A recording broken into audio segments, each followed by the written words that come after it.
पुण्यवंत भावी घेता सज्जनांची नावे, निघे माझी वाचा तुटी किंवा नघे माझी वाचा तुटी, महालाभ फुकासाठी विश्रांतीचा ठाव पायी संतांची आभाव, निघे माझी वाचा तुटी महालाभ फुकासाठी, तुका म्हणे पापे जाती संतांची आजपे, निघे माझी वाचा तुटे महालाभ फुकासाठी. विठ्ठल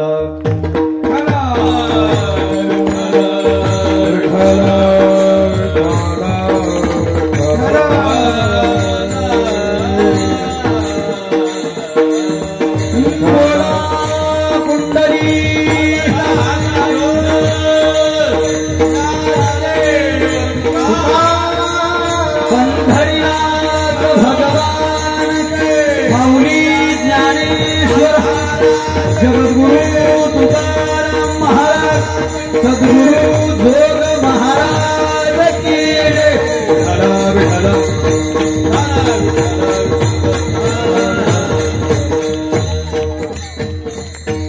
महायोग विटेतटे भीमरथ्यम मुरुण कुंडरिका यदा तुम मुनींद्रे समागत तिष्ठम तमानंद कंदम परब्रह्मलिंगम भजी पांडुरंगम. पांडुरंगा करू प्रथम नमन, दुसरे चरण संताचिया त्यांच्या कृपादानी कथेचा विस्तारू बाबाजी सद्गुरुदास तुका. ही वाट गोमठी वैकुंठासी जाता, रामकृष्णी कथा दिंडीत ध्वजा.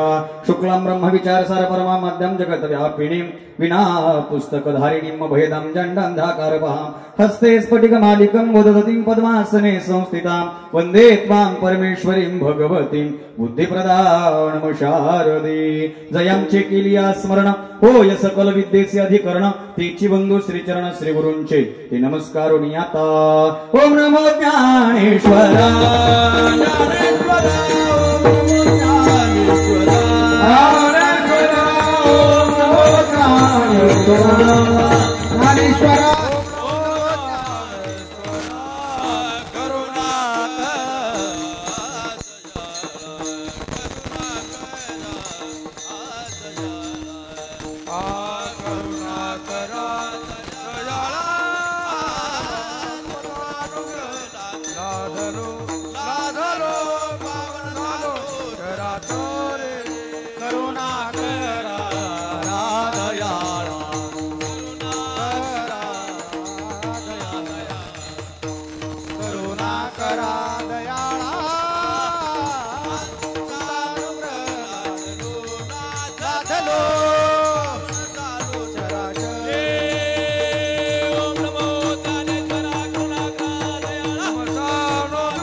ज्ञानेश्वरा करुणा करा दयाळा, तुमचा अनुग्रह लादलो पावन झालो चराचरी. मी कळा कुसरी काहीच नेनो, बोलतो वचनाती भाविका एका जनार्दनी. तुमचा दास त्याची आस पुरवावी. नमो सद्गुरु तुकया ज्ञानदीपा, नमो सद्गुरु सच्चिदानंद रूपा, नमो सद्गुरु भक्त कल्याण मूर्ती, नमो सद्गुरु भास्करा पूर्ण कीर्ती.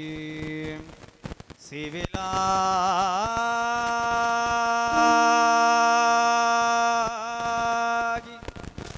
सेवक झालो, तुमच्या लाधलो निज चरणा. अहो स्वामी तुक या देवा, यावरी न करावेर, यावरी न करावेर. तुकाराम तुकाराम नाम घेता कापियो, धन्य तुकोबा समर्थ सेने केला हा पुरुषार्थ. अनु रेणू या थोकडा तुका आकाशा, एवढा जिजा माऊली गे. तुला वंदितो मी जिजाऊच साक्षात वात्सल्यणामी तुझ्या धाडसाचे धडे गे आम्हाला विचारांचे धडे सोबतीला तयास वेगा जाऊ तयास वेगा जाऊ शौर्य गे आम्ही जिजा माऊली गे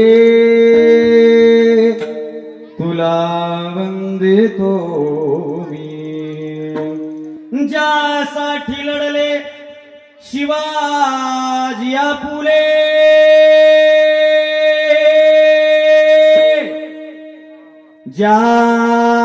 ज्यासाठी लढले शिवाजी आपुले संभाजी ते एकले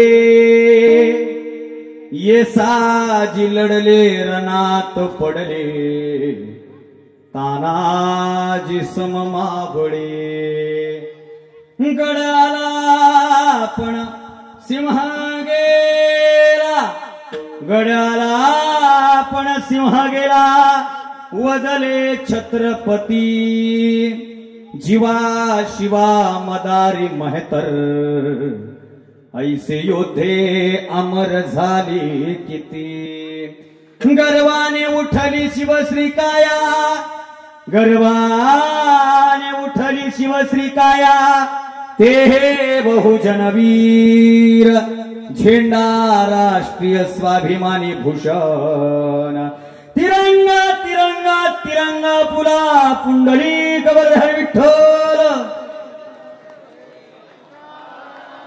पंढरीनाथ भगवान की माऊली ज्ञानेश्वर महाराज की जगद्गुरु तुकाराम महाराज की सद्गुरु जोग महाराज की छत्रपती शिवाजी महाराज की छत्रपती संभाजी महाराज की भारत माता की मस्तक हे पाया मस्तक हे पाया मस्तक हे पाया मस्तक हे पाया वार करे संतांच्या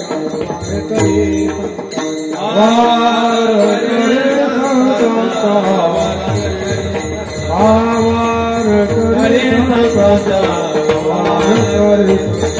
मस्तक हे पाया वैया वार करी संतांच्या वार करी संतांच्या वार करी संतांच्या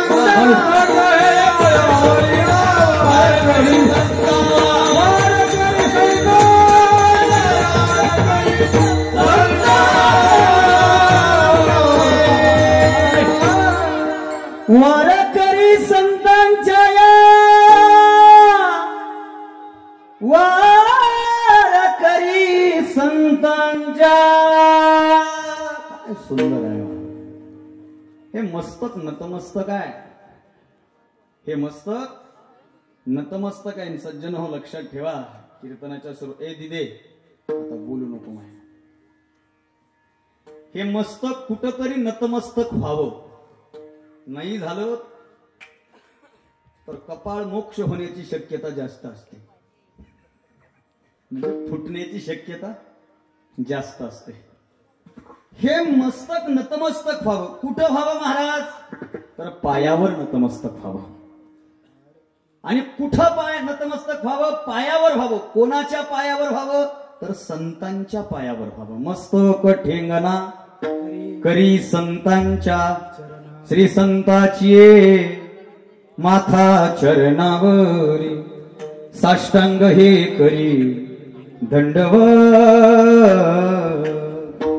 सगळ्यांनी सांगितलं हे मस्तक नतमस्तक ठेंगणं पायावर संतांच्या पायावर पण याला लागून एक शब्द अत्यंत महत्वाचा आहे कान मन डोळे सगळं उघडं ठेवून ऐका हे मस्तक पायावर आहे संतांच्या पायावर आहे पण त्यातल्या त्यात विशेष वारकरी संतांच्या पायावर हे महत्वाचं आहे बरं कारण वर्तमानामध्ये संत नावाच्या उपाधीवर लई पीक आले माफ करा मला पीक नाही आलं तण आलंय आणि तण पिकाला काळ आहे माझ्या समोर बसलेले सगळे शेतकरी आहेत बरोबर आहे की नाही आपण वावरात फवारायला जातो काय फवारतो हरभरा सोयाबीन कपाशी बरोबर आहे असंच म्हणतात का नाही काय फवारायला गेले हरभर फवारा गेला. मग इमानदारीने सांगा, फवारतेत हरभर आणि मरतय काय? शेती माहिती आहे ना? बोला जरा तुम्ही जरा. मरतय काय? तण. तणच का मारायचं? कारण ते पिकाला काळ आहे. तसं संत नावाच्या उपाधीवर वर्तमानामध्ये लई तण आलंय आणि त्याच्यामुळं खरं संतांचं पीक आडवं होण्याची शक्यता वाढली आहे. किती संत आले? पाण्यावर पोहणार आलाय, तव्यावर बसणार आलाय. पोरं सोशल मीडियावर ऍक्टिव्ह असतात. एक बाबा आला महाराज, तव्यावर बसला. तो तव्यावर बसून बिड्या फुकू लागला आणि येडे लोक त्याच्या पाया पडू लागले. आता ह्या 15 दिवसापूर्वी एक बाबा बघितला मी, पंख्यामध्ये बोट घालून पंखे थांबविणार आणि त्याचं नावच होता पंखावाले बाबा. लक्षात ठेवा. आणि हे आताच नाही, संतांनी आधीच सांगितलं, पोटासाठी संत झाले कलित, ऐसे कैसे झाले भोंदू, कर्म करोनी मनती साधू, अंगाला आराक, डोळे झाकून करती पाप. हे वाढणार आहे, त्यात काही संशय नाही. पण आमच्या संतांनी डोकं नतमस्तक केलं, पायावर केलं, वारकरी संतांच्या केलं. कोण्या संतांच्या? जे संत वारकरी संप्रदायाचा प्रचार प्रसार आणि वारकरी जीवनामध्ये वारकरी संप्रदायासाठी स्वतःचं जीवन समर्पित करतात ना, त्यांच्या चरणावर हे डोकं नतमस्तक आहे. महाराज, यावेळेस वारीमध्ये आम्ही एका चॅनलचा ब्रॉडकास्ट केला, एका मोठ्या चॅनलचा. आणि त्यात पत्रकारांना मला एक प्रश्न विचारला. तो मला, का मी पाहतोय म्हणे पंढरपूरमध्ये या वारीमध्ये सगळी लोक एकमेकाच्या पाया पडतायत. लहान माणूस सुद्धा मोठ्या माणसाच्या पाया पडतोय, ते साहजिक आहे, ती संस्कृती आहे. पण मोठा वयोवृद्ध माणूस सुद्धा लहान्या माणसाच्या पाया पडतोय. आता उगं मोकळं बोलतो, माझी बायको होती ह्याच्यात सोबत वारी, आणि आम्ही फुगडी खेळली. आणि फुगडी खेळल्याच्या नंतर बायको माझ्या पाया पडली, मी सुद्धा बायकोच्या पाया पडलो. तो माझा मित्र म्हणला, दादा वहिनीच्या पाया आपण कस काय पडायच्या? म्हणलं, बाबा घरी ती तुझी वहिनी आहे, पण इथं ती माझी बायको म्हणून जरी माझ्यासोबत फुगडी खेळत असली ना, तर वारीच्या वाटेवर ती माझ्यासाठी माऊली आहे, म्हणून आम्ही तिच्या पायाच्या नतमस्तक. पंढरीसी कोणा नाही अभिमान, पाया पडे जन एकमेका. पाया पडायचंय, डोकं मस्तक ठेवायचंय चरणावर, पण वारकरी संप्रदायासाठी स्वतःचं आयुष्य झिजवणाऱ्या संतांच्या चरणावर ठेवायचंय. एरवी हा अभंग मी संतांना समर्पित करत असतो महाराज, पण आज मुद्दामहून आपलं जे हे निकळक, बरोबर आहे ना, जरा अवघड नाव आहे गावाचं, म्हणजे लिहायला सोपं आहे पण म्हणायलाच अवघड आहे. मी सकाळपासून निकळमच म्हणत होतो, नंतर तर या काळाला निळकमळ, ते लक्षातच येईना गेलं माझ्या. आल्या दत्त भाऊ कोणतर भेटले, त्यांना म्हणलंच मी, निकळक नावाच्या गावातले जे हे सज्जन माझ्या समोर बसलेत ना, त्यांच्या चरणावर मी हा अभंग समर्पित केला. का? मस्तक हे पायावरी या वारकरी. आता संत नाही पण तुम्हाला भक्त म्हणायला हरकत नाही. त्याची पण 2 कारण आहेत बरं का. 8:29 मी सभा इथं आलो, बरोबर आहे का नाही? कीर्तन मंडपापासून जाऊ लागलो आणि आमची जाता जाता चर्चा झाली. लोक नाहीत झाली, बरं मोकळी चर्चा झाली. म्हणजे लोक नाहीत, भजन तर सुरू होऊ द्या. कारण साऊंड सिस्टीम चांगली झाल्यामुळे काय झालंय महाराज, ह्या मधल्या काळामध्ये, बरं मी जसं कीर्तन करायला लागलो, मी माझ्या आजोबाला विचारलं होतं, त्या जुन्या म्हाताऱ्याला विचारा, त्यांच्या काळामध्ये महाराजाच्या अगोदर लोक येऊन बसायचे. काय म्हणणं आहे तुमचं? महाराजाच्या अगोदर लोक येऊन बसायचे, पण आता तसं राहिलं नाही. आता साऊंड सिस्टीम चांगली झाल्यामुळे आवाज घरीपर्यंत जातोय. हा वाजल्याशिवाय नाही म्हणालेत महाराज. बघ त्याच्यात बी फरक आहे बरं. त्याच्यात रुपावळी घरून ऐकते, पुण्यामध्ये रोजच्याच भजण्याची रुपावळी, त्याचा रूपाचा अभंग व्हायचा आणि मग ठोब्बा रोकमाई व्हायचं. काय म्हणते ठोब्बा रोकमाई? असं वाटतंय मोठ्याला ठोब्बा घ्यावा फिरवून टकोऱ्यात घालावायचं. ठोब्बा रोकमाई व्हायचं, मग महाराज यायचं. आता महाराज यायचंच म्हणतात ना, यायचंच म्हणतात का नाही? खरं सांगा बरं. याचा आता सकाळपासून आमच्या संतोष भाऊला 1000 जणांनी विचारले, कुठलं आहे आजचं? आजचं कुठलं आहे महाराज? अरे आलं का नाही? कुठवर आहे ते महाराज? भाषा बदलली, काळ बदलला. जनरेशन गॅप नावाची जी सिस्टम आहे ना, काळ बदलला. जुनी मंडळी विचारा, एकमेकाला जयहरी घालायचे, रामराम घालायचे. कसा रामराम होता तो? कसा जयहरी होता तो? जयहरी बाबा, बाबा जयहरी. आता गावागावामध्ये काही डांबरट लोक असते, जरा पैशाचा माज असते त्यांना. आमच्या पट्ट्यातलं सांगायलो मी, पैशाचा माज, ते आम्हाला कधी कधी जयहरी घालते. जयहरी हो महाराज, महाराज जयहरी म्हणलं. अरे नको ना म्हणू, तुला जर एवढं जीवावर आले तर म्हणू नको ना. आमच्यापैकी कुणी तुझ्या घरी पॉम्पलेट घेऊन आलाय का उद्यापासून आम्हाला सविने जय हरी घालण्यात यावा? कोणीतरी गेलंय का महाराज? एवढे इथं उभे गेले का कधी तुम्ही आम्हाला जय हरी घाला म्हणून? म्हणजे जय हरी कुठे आहे मग आज खेळ? आता हे खेळ आहे का? हा तुमचं बरं आहे, खाऊन पिऊन दक्षिणा बस ना गाडीत, कळतंय तुला? साधी गोष्ट नाही. का बदलत चाललाय हा भाव? कधीतरी समजून घ्या. मला काय बोलायचंय ते, मला काय सांगायचंय ते समजून घ्या. काय होणार मग? महाराज येईल, महाराज इना घेईल, थोडी वेळ येना घेईल, म्हणजे त्याचा रूपाचा अभंग, कीर्तनाचा अभंग, मग चाल होईल, मग नमन होईल, मग महाराज निवांत बोलायला सुरुवात करील. मग जाण्याची काही गडबड करायची. आणि मला निवांत उशिरा येणारे लोक आवडतील बरं. जगातले सगळ्यात हुशार लोक म्हणजे उशिरा येणारे. तुम्ही म्हणताल कसं काय? अंबाजोगाईला 5 मजली बिल्डिंग पडली, वाचले कोण? बोलू का मोकळं? संतांनी जे सांगितलं त्याच्या विरोधात आपलं काम चालू आहे. संतांनी सांगितलंय बाकीच्या ठिकाणी तुम्ही घाई नाही केली हरकत नाही, बाकीच्या ठिकाणी तुम्ही लवकर नाही आलात तरी हरकत नाही, पण परमार्थ नावाची जी गोष्ट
समागमाची आवड धरावी किंवा धरोनी, 2 पाठ आहेत बरं. धरोनी आवडी धरावी, करावी तातडी परमार्थाची किंवा करावी तातडी परमार्थी.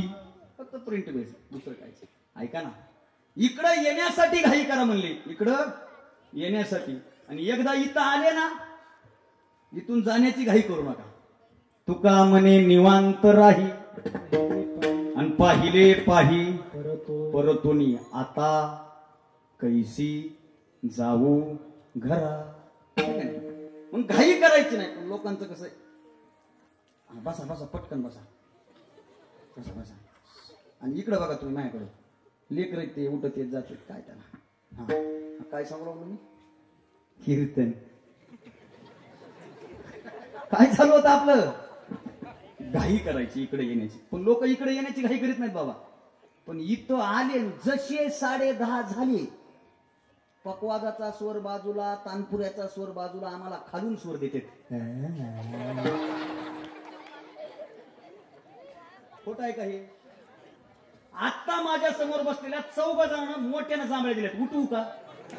खरं सांगा तुम्ही, नाव माहित नाही पण उठवू शकतो आपण. एकानं तर रामकृष्ण हरीला सगळं दाखवले. मग चालू काय? अहो संतांनी फक्त सांगितलं नाही तर माझे तुकोबर आहे म्हणले, आम्ही ती घाई केली. तुका म्हणे तातड करू,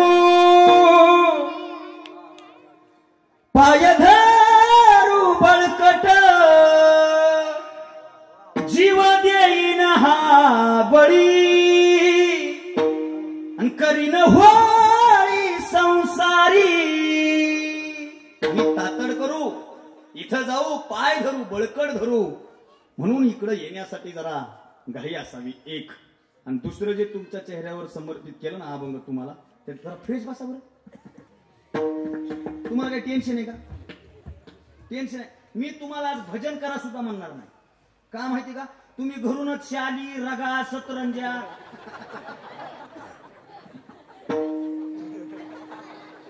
उलट मी तुम्हाला शेवटी म्हणणार आहे, हात मुझे दे दे ठाकूर.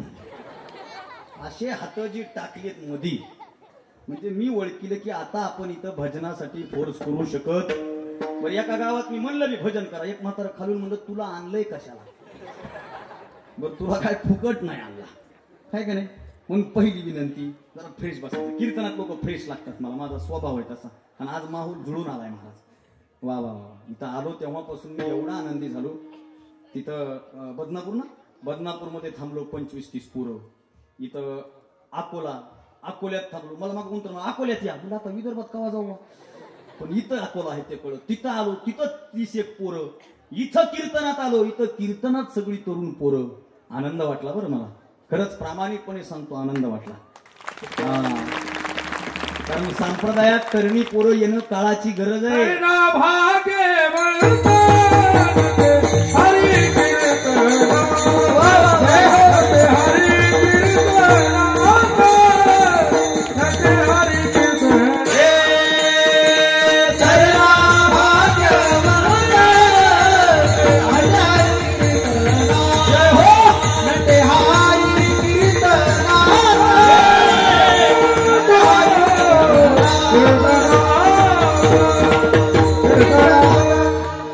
भाग्यवंत नटे हरी कीर्तना.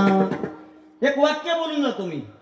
तरुणांनी संप्रदायात यावं, कारण तरुण संप्रदायात आला तर तरुण जाईल. परत ऐका, जर तरुण संप्रदायात आला तर तरुण जाईल, नाही तर एखाद्या दिवशी मी बोलत नाही.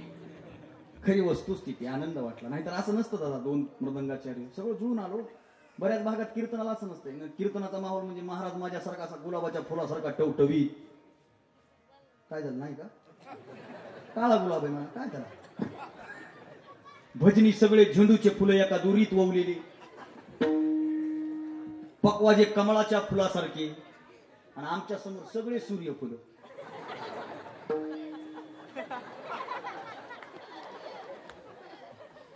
अहो 4 तास कीर्तन केलं एका गावात मी. आणि पुन्हा म्हणलं बरोबर आहे का नाही बाबा. बाबा म्हणले मशीन घरी आज. आलाच कायला बाबा इकडं. तरुण पोरं असले म्हणजे आनंद वाटतो. आणि जरा फ्रेश बसायचं कीर्तन. कारण कीर्तन हे आनंदाची ठेवण आहे ना. आता मी कॉलेज करत करत कीर्तन करतो. कॉलेज करत करत म्हणजे मी BA MA MPhil केलं. आता कोणीतरी भेटलं मला, माझी सध्या PhD चालू आहे. म्हणजे मी शिकलेला महाराज आहे. मी शिकलेला महाराज आहे. आमच्या नक्षत्राचं असं झालं, काहीच जमानं गेले की महाराज झाले. 10वीचा निकाल लागला नाही का, पोराच्या बापानं मला फोन केला, जय हरी बाबा. म्हणलं जय हरी, काय चाललंय. काय कार्यक्रम चालू. बाबा पोराचा एक विषय गेला हो. म्हणलं मग काही तर करा ना बाबा. आता मी काय करू, मी काय बोर्डात वळवतोय, मी करू काय. म्हणलं त्याला डबल फॉर्म भर. नाही डबल निघत नाही म्हणाले ते. मग हो एखादी संस्था असली तर बघा ना कुठं. म्हणलं इकडे एक गेलाय तिकडे एक सुद्धा निघणार. ते मला नाही काय नाही, फक्त डबल लागलं तरी बस झालं, दुसरं काही. पण आपलं कॉलेज करत करत सगळं चालू आहे. मी नेहमी सांगतो, ज्याच्या आयुष्यात डिप्रेशन आहे ना, आता तरुण पोरं आहेत म्हणून, काही पोरं डिप्रेशन मध्ये, लय डिप्रेशन मध्ये, मेसेज नाही आला तरी मला इतके डिप्रेशन मध्ये. नाही, ज्याच्या आयुष्यात डिप्रेशन आहे, ज्याला वाटतंय आपल्या जगण्याला आता काही खरं नाही, आपण जगू नये, त्या माणसानं वारकरी संप्रदायाच्या सप्त्यात 7 दिवस तन मन धनानं उपस्थित राहायचं. ते 10 वर्ष जास्त नाही जगलं तर आपलं नाव बदलून घ्या. आलं पाहिजे. आणि कीर्तनात आनंदी का राहायचं, कीर्तनात लोक का फ्रेश पाहिजे, मला माझं वैयक्तिक कारण सांगतो तुम्हाला. एकमेव कारण आहे. कीर्तनात लोक का फ्रेश लागतात माहिती का, बोलणाऱ्याला उत्साह येतो. नाही तर लोक असे बसते जसं काय आता 11 वाजता मला फुकायचंय मासनं मैताला गेल्यावर. ते इकडं मैताला भाषणाची पद्धत आली का, डेंजर कार्यक्रम. मैताचं भाषण म्हणजे फार डेंजर कार्यक्रम. सगळे लोक बसलेले असते, जे बोलायला उभा राहते त्याचं सुरू होत, आज या ठिकाणी आपल्या गावचं यांचं दुःखद निधन झालेलं आहे. आता निधन दुःखदच असतं का, कोणी म्हणतं आमच्या इथं मारुतीच्या कृपेने गेले. बरं ते गेल्यामुळे अख्ख्या गावाला जरी आनंद झाला असला तरी काय म्हणते, दुःखद निधन झालेलं आहे. त्यांचे माझे लय जिव्हाळ्याचे संबंध होते. मग तुला नाव कसं काय माहित नाही, नाव बघून वाचालास. पण त्यांचे माझे लय जिव्हाळ्याचे संबंध होते. आणि देव करो त्यांच्या आत्म्याला शांती लाभो. देवच करणारे, तू जिथे पण शांत राहू दिलं नाही. मोकळं आहे का, खरं आहे का सांग बरं. आता मोकळं, चला. ते भाषण कुणी ऐकतंय का हो? बघा, मला माझ्या व्यासपीठाचं महत्व सांगायचं. इथंही वक्तृत्व आहे, तिथंही वक्तृत्व. रडायले का, रडू द्या. हा इकडे बघा, ते भाषण कोणीतरी ऐकतंय का? ते घरातले ऐकतात का? पाहुणे रावळे तर लांब बसते तर काय सोयाबीनला भाव चर्चा करतील मसन वाट्यात. पाहुण्याला टेन्शन आहे का? खरं सांगा इमानदारी. माझ्या गावात एका मैतामध्ये लग्नाची बोली करू लागली. मसन वाट्यात बसून पोरगी आहे का बघा कुठं. अरे गेला पुकारा आधी चालू काय नेमकं. मग ते असा पेटतोय ते बोलणारा. बरं ते ऐकणारे नीट ऐकतात का? पाहुणे रावळे तर काय, पाहुणे रावळे लांबून म्हणतात आटप पटकन. ती एसटी गेली की दुसरी एसटी गावायची नाही आटप.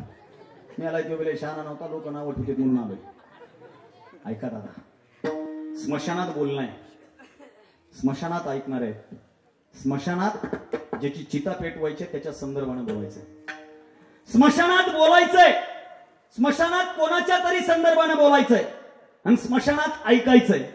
पण स्मशानातल्या बोलणाऱ्यामध्ये बोलणाऱ्याला किंमत नाही, ऐकणाऱ्यालाही किंमत नाही आणि ज्याच्या संदर्भाने बोलायचंय त्याला सुद्धा किंमत नाही. पण या जगाच्या पाठीवर एकमेव असं व्यासपीठ आहे जिथं बोलणाऱ्याला किंमत आहेच, पण त्याच्यापेक्षा अधिक किंमत ऐकणाऱ्याला आहे. ते व्यासपीठ म्हणजे हे व्यासपीठ. प्रभू तुम्ही महिषाचिया मूर्ती. या व्यासपीठावर बोलणाऱ्याला किंमत आहे, ऐकणाऱ्याला किंमत आहे आणि ज्या देवाच्या संदर्भाने बोलायचंय त्या देवापेक्षा किंमतवान या जगाच्या पाठीवर दुसरं कोणीच नाही. म्हणून इथं आनंद असावा. कीर्तनात का आनंद असावा? कारण कीर्तन जिथं असतं ना तिथं भगवंताचं वास्तव्य असतं, तिथं भगवंत उभा असतो. उभा जेथ कीर्तनाची जागा तेथे पांडुरंग. साधी गोष्ट आहे, साधी एक गोष्ट सांगतो मी तुम्हाला. आपल्या गावाकडे इकडं आहे का नाही माहित नाही, पण आमच्या भागामध्ये ना गावागावात रामायण होतं. रोज रामायण, रोज संध्याकाळी मारुतीच्या मंदिरावर रामायण असतं. एक वाचणारा असतंय, एक सांगणार. आता आपल्या तर सप्त्यातच भावार्थ रामायण आहे, पण आमच्या चालू आहे ना. पण आमच्याकडे पद्धत आहे महाराज, रात्री रोज रात्री असते रामायण. आणि त्या रामायणाला एक वाचक असते, एक सांगणार असते. मग गावातल्या काही महिला मंडळ ऐकायला जातात. फक्त आता महिला मंडळाची फॅशन बदलली. जाताना ते आपलं कापसाचं एक असं काय म्हणू त्याला गट्टू घेऊन जातात. कापूसच घेऊन जातात, बसतात. मग इकडे रामायण सुरू होतंय. सांगणारे असे तल्लीन होऊन सांगते, हे इकडे सुरू करते. मग इतकी कथा रंगती का नाही बाबा बाबा. मग ते रामायणाचार्य म्हणते आणि हनुमंतराय रावणाच्या लंकेत गेलेले आहेत. लगेच ते कापूस उचलाय. हनुमंतराय आणि रावण समोरासमोर आलेले आहेत. हनुमंतरायाचा आणि रावणाचा संवाद चालू असताना हनुमंतरायाला बसण्यासाठी आसन दिलं नाही. शेवटी हनुमंतरायाच्या शेपटीला आग लावण्याचं रावणानं ठरवलं. मग हनुमंतरायांनी सुद्धा आपली कलाकृती दाखवली. हनुमंतरायाची शेपटी वाढत चालली आहे. शेपटी वाढतीये. हनुमंतरायांनी त्याच शेपटीचं आसन केलं. असंच आहे का नाही?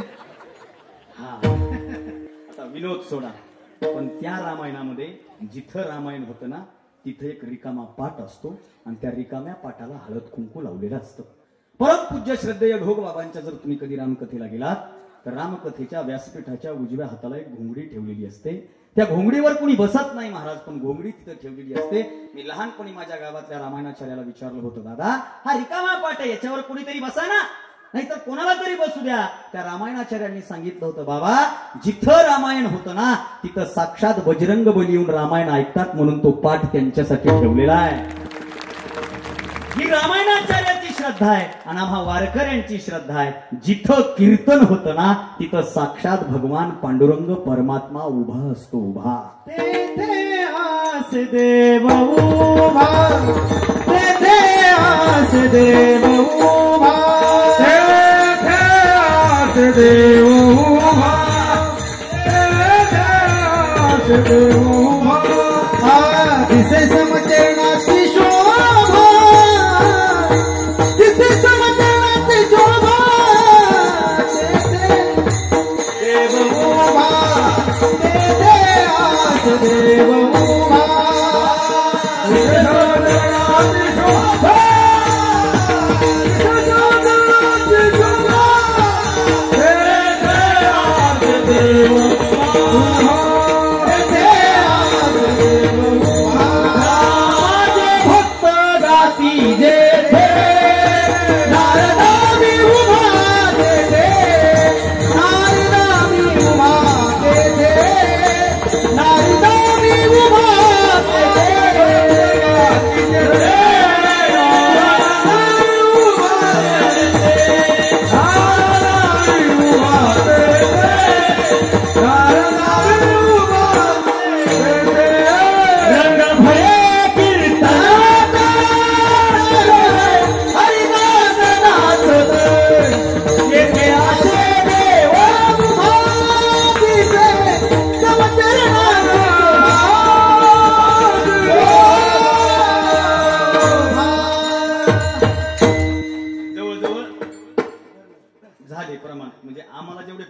तेवढी झाली असतील ना का काय राहिलं नामदेव कीर्तन करी पुढे देव म्हणजे सगळ्या प्रमाणांती काय सिद्ध होतं जिथं कीर्तन आहे तिथं भगवंत आहे. मग आता इथं कीर्तन आहे तर इथं कोण आहे कोण आहे तुम्ही म्हणा भगवंत आहे ना आणि तुमच्या प्रत्येकाच्या बाजूला कोण आहे देव आहे ना.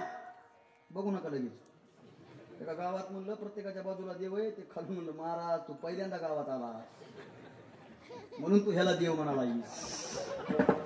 तुला ह्याचे कारनामेच माहित नाहीत मला कोणाचेच कारनामे ऐकायचे नाही. ते म्हणत म्हणलं नाईलाज झालाय म्हणून ह्याच्या बाजूला बसलोय आज. बरं तसा विचार केला तर तुमच्या बाजूला बसलेल्या माणसामध्ये देव नाही का. लई वर्ष झाले 41 वर्ष झाला आपण परमार्थ करतोय सप्ताह करतोय. दुर्दैव काय माहितीये का दगडातला देव शोधण्याच्या नादात आम्ही आमच्या माणसातला देव विसरलो. हे जगातलं सगळ्यात मोठं दुर्दैव सगळ्यात मोठं. तुमच्या बाजूला माणूस बसला त्याच्यात देव नाही. सगळ्या संतांनी काय सांगितलं ज्ञानोबाऱ्यांनी हरिपाठात सांगितलं सर्वा घटी राम देहादे सर्वस्य चाह ममैव प्रत्येकात. पण लोकांनी देवाला मंदिरापुरतं मर्यादित केले. वेळ नाही माझ्याकडे पण तरी बोलतो. इमानदारानं सांगा तुमच्या गावात लोक मंदिरात चांगलं वागतात का मंदिराच्या बाहेर सांगा तर काय सांगा. पण मंदिरात लोक लई बाबा बाबा मी काही लोकांची चाल सुद्धा मंदिरात जाताना बघित असं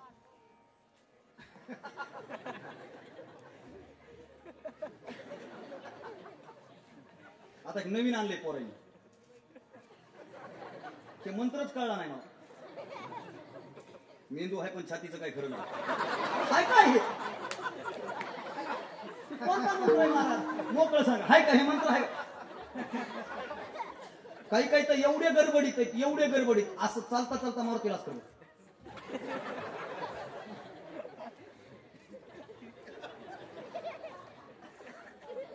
काय पद्धती बदलल्या. विनोद सोडा 2 मिनिटं गाडी स्टँडवर लाव मधी जा मारुतीला नमस्कार करून बाहेर ये. सांगता येत नाही तर 2 मिनिटं इथं नाही थांबलास तर तिथं गेल्याच्या नंतर धडकून पडशील. ते वाचायचं असेल तर इथं थांब जाणं 2 मिनिटं मध्ये. पद्धती बदलल्या. मंदिराच्या पुढे लोक बाबा लय ते आम्ही एका गावात गेलो महाराज आणि आमची गल्ली बारीक होती रस्ता एकच गाडी क्रॉस होत होती. आम्ही आपलं सर्व म्हणून समोर एक चोल लागलं आणि त्याचे दोन्ही डायनामे गेले होते. दोन्ही उडालेले होते ऐकूच येईना त्याला हरण वाजवायलो पण ते काय वाजव आणि चलत चलत ते बिडी ओढू लागलं. आता तुमच्या भागामध्ये बिडी वगैरे माहित नाही गावात कुणीच ओढत नाही म्हणून सांगतो बिडी नावाच्या काय झालं तुम्ही हसले त्याच्यावर ओळखले मी रोज किती कट्टे इकायले तिथं ते बिडी वडीत वडीत निघालं आम्ही गाडी थांबवली मंदिराला एक बिडी अशी धरली पुढे गेलो पुन्हा धुपण सुरू केलं. बाबा काय चालू आहे म्हणलं बहिर होतो तू मला म्हणलं देऊ का बहिर त्याला म्हणलं बाबा काय चालू काय नाही म्हणलं वायगुळा आहे म्हणून ओढत ओढत चालू आहे म्हणलं तिथं मंदिरापासून बाबा तिथं कसं काय वाडा का तिथं कोण आहे देव आहे आणि इथं कोण बघालय. सज्जन हो माझा विनोद सोडा पण आम्ही देवाला फक्त मंदिरापुरतं मर्यादित केलं म्हणून मंदिरात आम्ही सज्जनपणाचा हा बांधतो पण मंदिराच्या बाहेर गेल्याच्या नंतर आमचा दुर्जन भाव कुठून जागा होतो याचं आत्मचिंतन करा. बाजूच्या मध्ये देव सगळीकडेच व्याख्याच आहे. विठ्ठल जळी स्थळी रिता ठाव नाही राजम्या दृष्ट विठ्ठल विस्तारला कितीतरी प्रमाणात सांगता येते. म्हणून देव सगळीकडे आहे. म्हणून कीर्तनात सुद्धा देव आहे आणि कीर्तनात देव असेल ना तर तिथं आनंदी राहायचं ना फ्रेश बसायचं कीर्तनात. कीर्तनातच नाही एनी टाइम फ्रेश असले पाहिजे. तुम्ही एनी टाइम तुमच्याकडे बघितलं ना असं भारी वाटलं पाहिजे.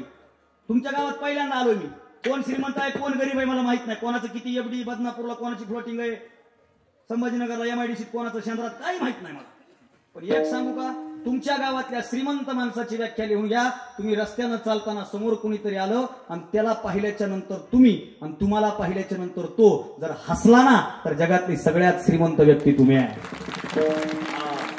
नाहीतर तुम्ही रस्त्यानं चालत असताना पोरं जर म्हणत असतील ह्याचं थोबाड बघितलं की आपलं काम होत नाही तर आपला उपयोग नाही. म्हणून एकदम आनंदात फ्रेश बसून कीर्तन रूपी सेवा आपल्याला या ठिकाणी संपन्न करायची आहे. मोजे निकळत तालुका बदनापूर जिल्हा जालना अखंड हरिनाम सप्ताह आजची ही 3ऱ्या दिवसाची कीर्तन रूपी सेवा माझ्यासारख्या पामराच्या वाट्याला आलेली आहे. तसं तर मी कालच येणार होतो कालची सेवा होती, परंतु मला माझ्या PhDचं एक महत्वाचं काम असल्यामुळे मी तारखेचं थोडं मागं पुरं सोपान महाराज माझे मित्र आहेत त्यांच्याशी बोलून आपल्या दर्शनाचा योग सगळे हे गुणीजन कलाकार आपल्या परिसरातले चांगले मृदंगाचार्य, गायनाचार्य, साऊंड सिस्टीम, कॅमेऱ्यावाले हे सगळे इथं उपस्थित आहेत. आनंदात आपल्याला उर्वरित वेळेत सेवा करायची आहे. सेवेकरिता निवडलेला अभंग जगद्गुरु तुकोबरा यांचा आहे. 4 चरणाचा अभंग आहे आणि मला वाटतं वारकरी पिंडाच्या प्रत्येक माणसाला पाठ असलेला हा अभंग आहे. कारण नित्य नियमाचा काकड्यामधला सगळ्याच्या परिचयाचा हा अभंग आहे. एक वाक्य बोलू का? वारकरी पिंडाच्या प्रत्येक माणसाला हा अभंग पाठ आहे आणि ज्याला हा अभंग पाठ नाही तो वारकरी पिंडाचाच नाही. विठ्ठल साधा सोपा सरळ 4 चरणाचा आणि मनुष्य जीवनामध्ये पुण्य प्राप्त कसं होईल याचा मार्ग सांगणारा अभंग सेवेकरिता निवडलेला आहे. सज्जन हो, आपल्या परमार्थाची पहिली गरज काय असेल तर ती पुण्य आहे. बोलू नका नाही उद्या शाळेत येईल. हा काय सांगू मी कीर्तन. हा पुण्य ही पहिली गरज आहे. आपल्या गावात सप्ताह होतोय, सप्त्यामध्ये लोक येऊन कीर्तनात बसलेत, कीर्तन ऐकतायत, हरिपाठ ऐकतायत, सगळं ऐकतायत. त्यांना जर विचारलं कीर्तन का ऐकलं तर कुठलाच ऐकणारा माणूस कीर्तन ऐकल्याच्या नंतर मला भगवत प्राप्ती व्हावी म्हणून ऐकलं असं उत्तर देत. सर्वसामान्य माणसाची परमार्थाची पहिली व्याख्या आहे. का परमार्थ करता तर तो म्हणतो तेवढंच पुण्य. काय म्हणतो? तेवढंच पुण्य. अगदी पलीकडे बोलू, परमार्थाचा भाग सोडा. एखादा नास्तिक माणूस आहे ज्याच्या गळ्यात माळ नाही, ज्याला परमार्थाचा गंध नाही, जो देवाला मानत नाही, पण तो माणूस जर हॉस्पिटलमध्ये गरजू माणसाच्या मदतीला पहाडासारखा उभा राहत असेल आणि त्याला पत्रकारांनी विचारलं का हो तुम्ही रुग्णांची सेवा का करता तर तो एकच म्हणतो माझ्या आयुष्यात दुसरं पुण्य नाही, या रुग्णांची सेवा हेच मोठं पुण्य आहे. साधं साधं गणित. वाजवायच्या असल्या तर इमानदारीनं वाजवा. मिस कॉल हाणल्यावर टॉक टाइम संपल्यावर करू नका. मी सुरुवातीलाच सांगितलं टाळी वाजवायची तर अशी इमानदारीनं. काय झालं हे समोरचे वाजवाले मागचे म्हणतो वाजवायच्यात का बघू पुढच्या टायमाला असं म्हणता म्हणता सगळं कीर्तन संपायचं. हा ऐका, पुण्य कमवायचं पहिलं कारण आहे. सगळी लोक प्रत्येकाची भूमिका आहे की मला पुण्य प्राप्त झालं पाहिजे. याच्यासाठी सगळ्याचा अट्टास. साध्या साध्या गोष्टीत लोक पुण्य शोधतात, कधी कधी व्यवहारातही पुण्य शोधतात. बरं कधी कधी आम्ही शोधतो, कधी कधी लोक आमच्यात पुण्य शोधतात. आता मला आळंदीला जायचं होतं समाधी सोहळ्याला आणि आमच्या गावातल्या एका माणसाला कळलं की महाराज आता आळंदीला सोहळ्याला जाणार आहे आणि त्याची मुलगी पुण्यात राहते. महाराज ते बरोबर 2 दिवसाआधी 3 दिवसाआधी घरी आलं. आहेत का महाराज? जय रे. मग समाधी सोहळ्याला जायचं का नाही? जायचे ना, जावंच लागतंय. बरं बरं बरं बरं मग कोण कोण जाणार? मी ड्रायव्हर. मग गाडी रिकामीच आहे? म्हणलं हो रिकामीच आहे. मग हाय का एखादं सीट? कुठं? गाडीत. म्हणलं हाय ना, चला. नाही इष्टीने मी फुकटच होतं पण तुमच्या सोबत आलं म्हणजे तेवढंच पुण्य. कळलं का? तुमच्या सोबत आलं म्हणजे तेवढंच पुण्य. तुमच्या सोबत पुण्याचा प्रवास होईल, त्याला करायचा पुण्याचा होता पण म्हणलं काय पुण्याचा. आता कधी कधी ह्याचा आम्ही फायदा घेतो. बरं आम्ही आमच्या एका जिवलग मृदंगाचार्य मित्राला गाडी घ्यायची होती, 4 व्हीलर गाडी घ्यायची होती. त्याला सेकंड हँड घ्यायची होती आणि एका डॉक्टरची गाडी इकली होती. त्याने मला फोन केला, म्हणला दादा ते डॉक्टर फक्त तुमचंच ऐकते बघा आणि डॉक्टरची गाडी परवडती. म्हणला त्याची काही रनिंग नसती, काही नसते, परवडतं मला. आणि दादा तुम्हीच बोलावं लागते मला. आता मी कसं बोलू? नाही बोला. कितीचा फरक आहे? उगा 1.5 लाखाचा आहे, म्हणजे 4 सक्ती एवढाच फरक आहे. म्हणलं ठीक आहे काय हरकत नाही. मी गेलो डॉक्टरला भेटायला. डॉक्टर वा वा सर या या बोलणं वगैरे चाललंय. म्हणलं सर तुमची गाडी विक्री? म्हणून हो सर आमच्या मृदंगाचार्य महाराज आहेत त्यांना गाडी घ्यायची आहे. मग द्या ती गाडी. नाही पण मृदंगाचार्य महाराजांचं बजेट जरा कमी. मी म्हणलं सर जाऊ द्या ना, सगळीकडे बजेटच बघायचे का, इथं काय कमी आहे का? हॉस्पिटलमध्ये बसलो होतो ना आम्ही. म्हणलं इथं काय कमी आहे का? आणि काय हरकत नाही म्हणलं सर द्या ना. अशी बी गाडी कोणाला चालली? पकवाजाला. आणि पकवाजा गाडीत पकवाज टाकून कुठं जाणार आहे? कीर्तनाला. पकवाजाला कीर्तनाला जाणार होईल. तुमची गाडी बी कारण त्या निमित्तानं तुमच्या गाडीचं पुण्य बी वाढेल. साधं गणित आहे. मला काय सांगायचंय विनोद सोडा. साधं गणित आहे. परमार्थातली पहिली गरज आहे पुण्य. पुण्य कमवायचं, पुण्य प्राप्त व्हावं. साधं नाव घ्यायचं, पुण्य कमवायचं म्हणून. पंगत द्यायची, पुण्य कमवायचं म्हणून. महाराजाचं यजमानपद घ्यायचं, पुण्य कमवायचं म्हणून. साध्या साध्या गोष्टीमध्ये लोक पुण्य कमवण्याचा अट्टाहास करतात. मग पुण्य कमवण्याचे मार्ग काय? वेगवेगळे मार्ग आहेत. त्यातला पहिला मार्ग संतांनी पुण्य कमवण्याचा सांगितला. कोणता माहिती का? आम्ही रोज संध्याकाळी म्हणतोय पुण्य कशानं मिळेल? पुण्याची गणना कोण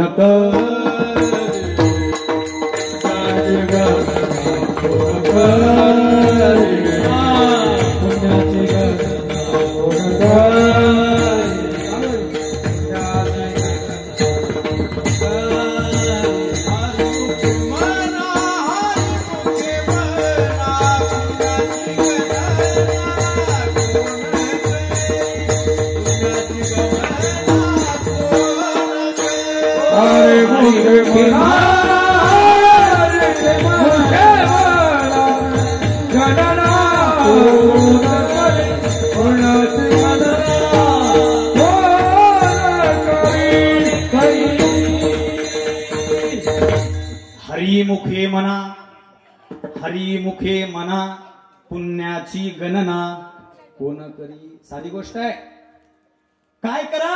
मुखानं हरी म्हणा. परिणाम काय? इतकं पुण्य मिळेल, इतकं पुण्य मिळेल की त्याची गणना सुद्धा होणार नाही. आता कधी कधी ऐकण्यात वेगळं येते बरं महाराज. काय काय किस्से असे मजेशीर घडतात आमच्यासोबत. ते वारीला एक जण आलं दिंडीत आषाढीला, आणि आम्ही आळंदीत गेलो. प्रस्थान झालं, आजोळी मुक्काम झाला. दुपारी विश्रांतवाडीमध्ये आम्ही गेलो आणि संध्याकाळी मुक्कामाच्या ठिकाणी गेलो आम्ही. आणि मुक्कामाच्या ठिकाणी गेलो की मला एक जण भेटलं. पहिल्यांदा दिंडीत आलं ते म्हणला, महाराज गावातल्या सप्त्यात मंदिरावर रोज हरिपाठ ऐकत होतो म्हणला, पण हरिपाठाचा अर्थ आज कळला म्हणला मला. आज म्हणला कस काय? म्हणला आज मी पुण्यात आलो आणि लोकांनी जी दान धर्म केला ना त्याच्याहून लक्षात आलं माझ्या की पुण्याची गणना काही जणांना उद्या कळू द्या. काही असा फोकस लवकर लागते, काही असा चमकत लागत आहे ना, तसा प्रकार आहे पुण्याची गणना. तसं तर पुण्यामध्ये पुण्य जास्त आहे ना वारीच्या वेळा. म्हणजे वारीच्या वेळा असे कितीतरी वारकरी आहेत, जाताना एकच पोतं घेऊन जाते आणि येताना 4 पोते असतात. आणि बाकीच्या 3 पोत्यात 3च आयटम असतात. पार्लेजी बिस्किट, राजगिऱ्याचा लाडू आणि फरसांचे पुढे. संपला विषय. आणि ते राजगिरा असा त्या ट्रक मध्ये दांबू दांबू दांबू दांबू असा होतोय की नंतर त्याचा असा एकच गोळा होतोय. ते खाता बी येत नाही.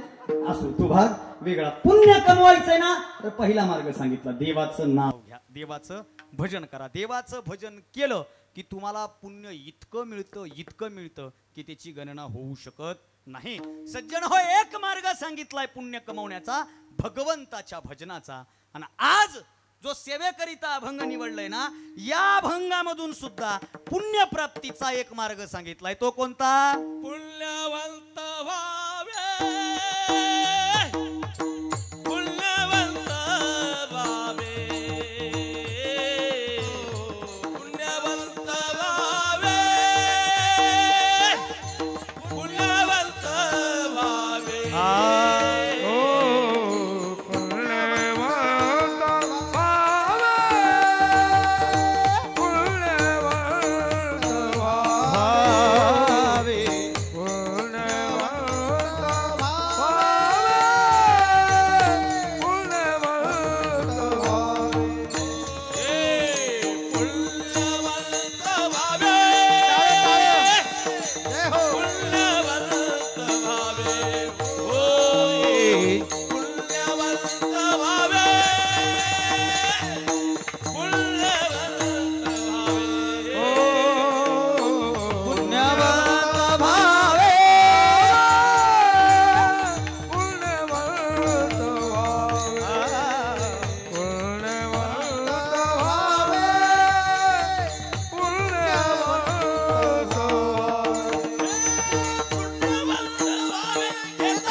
टाळ्यांचा एकदा जोरात. पुण्यवंत भावे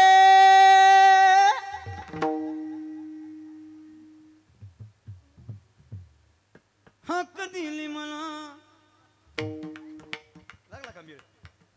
सोपं नाही हे, साधी गोष्ट नाही. या वेळेला एवढ्या पट्टीत गायला वारकऱ्याचीच अवलाद लागते महाराज. मला काय गायनातलं एवढं कळत नाही, पण बोधे बाबांकडे मी चातुर्मास केला त्यामुळे लई चाली ऐकल्या. आता ह्या वेळेला जर इथं समजा सुगम गायनाचा कार्यक्रम खुलाच, त्यावेळेला म्हणजे झोपीचा मोसम असताना, लोकांनी घरी जायची गडबड असताना जर ठुला आणि त्याने जर स्वर लावला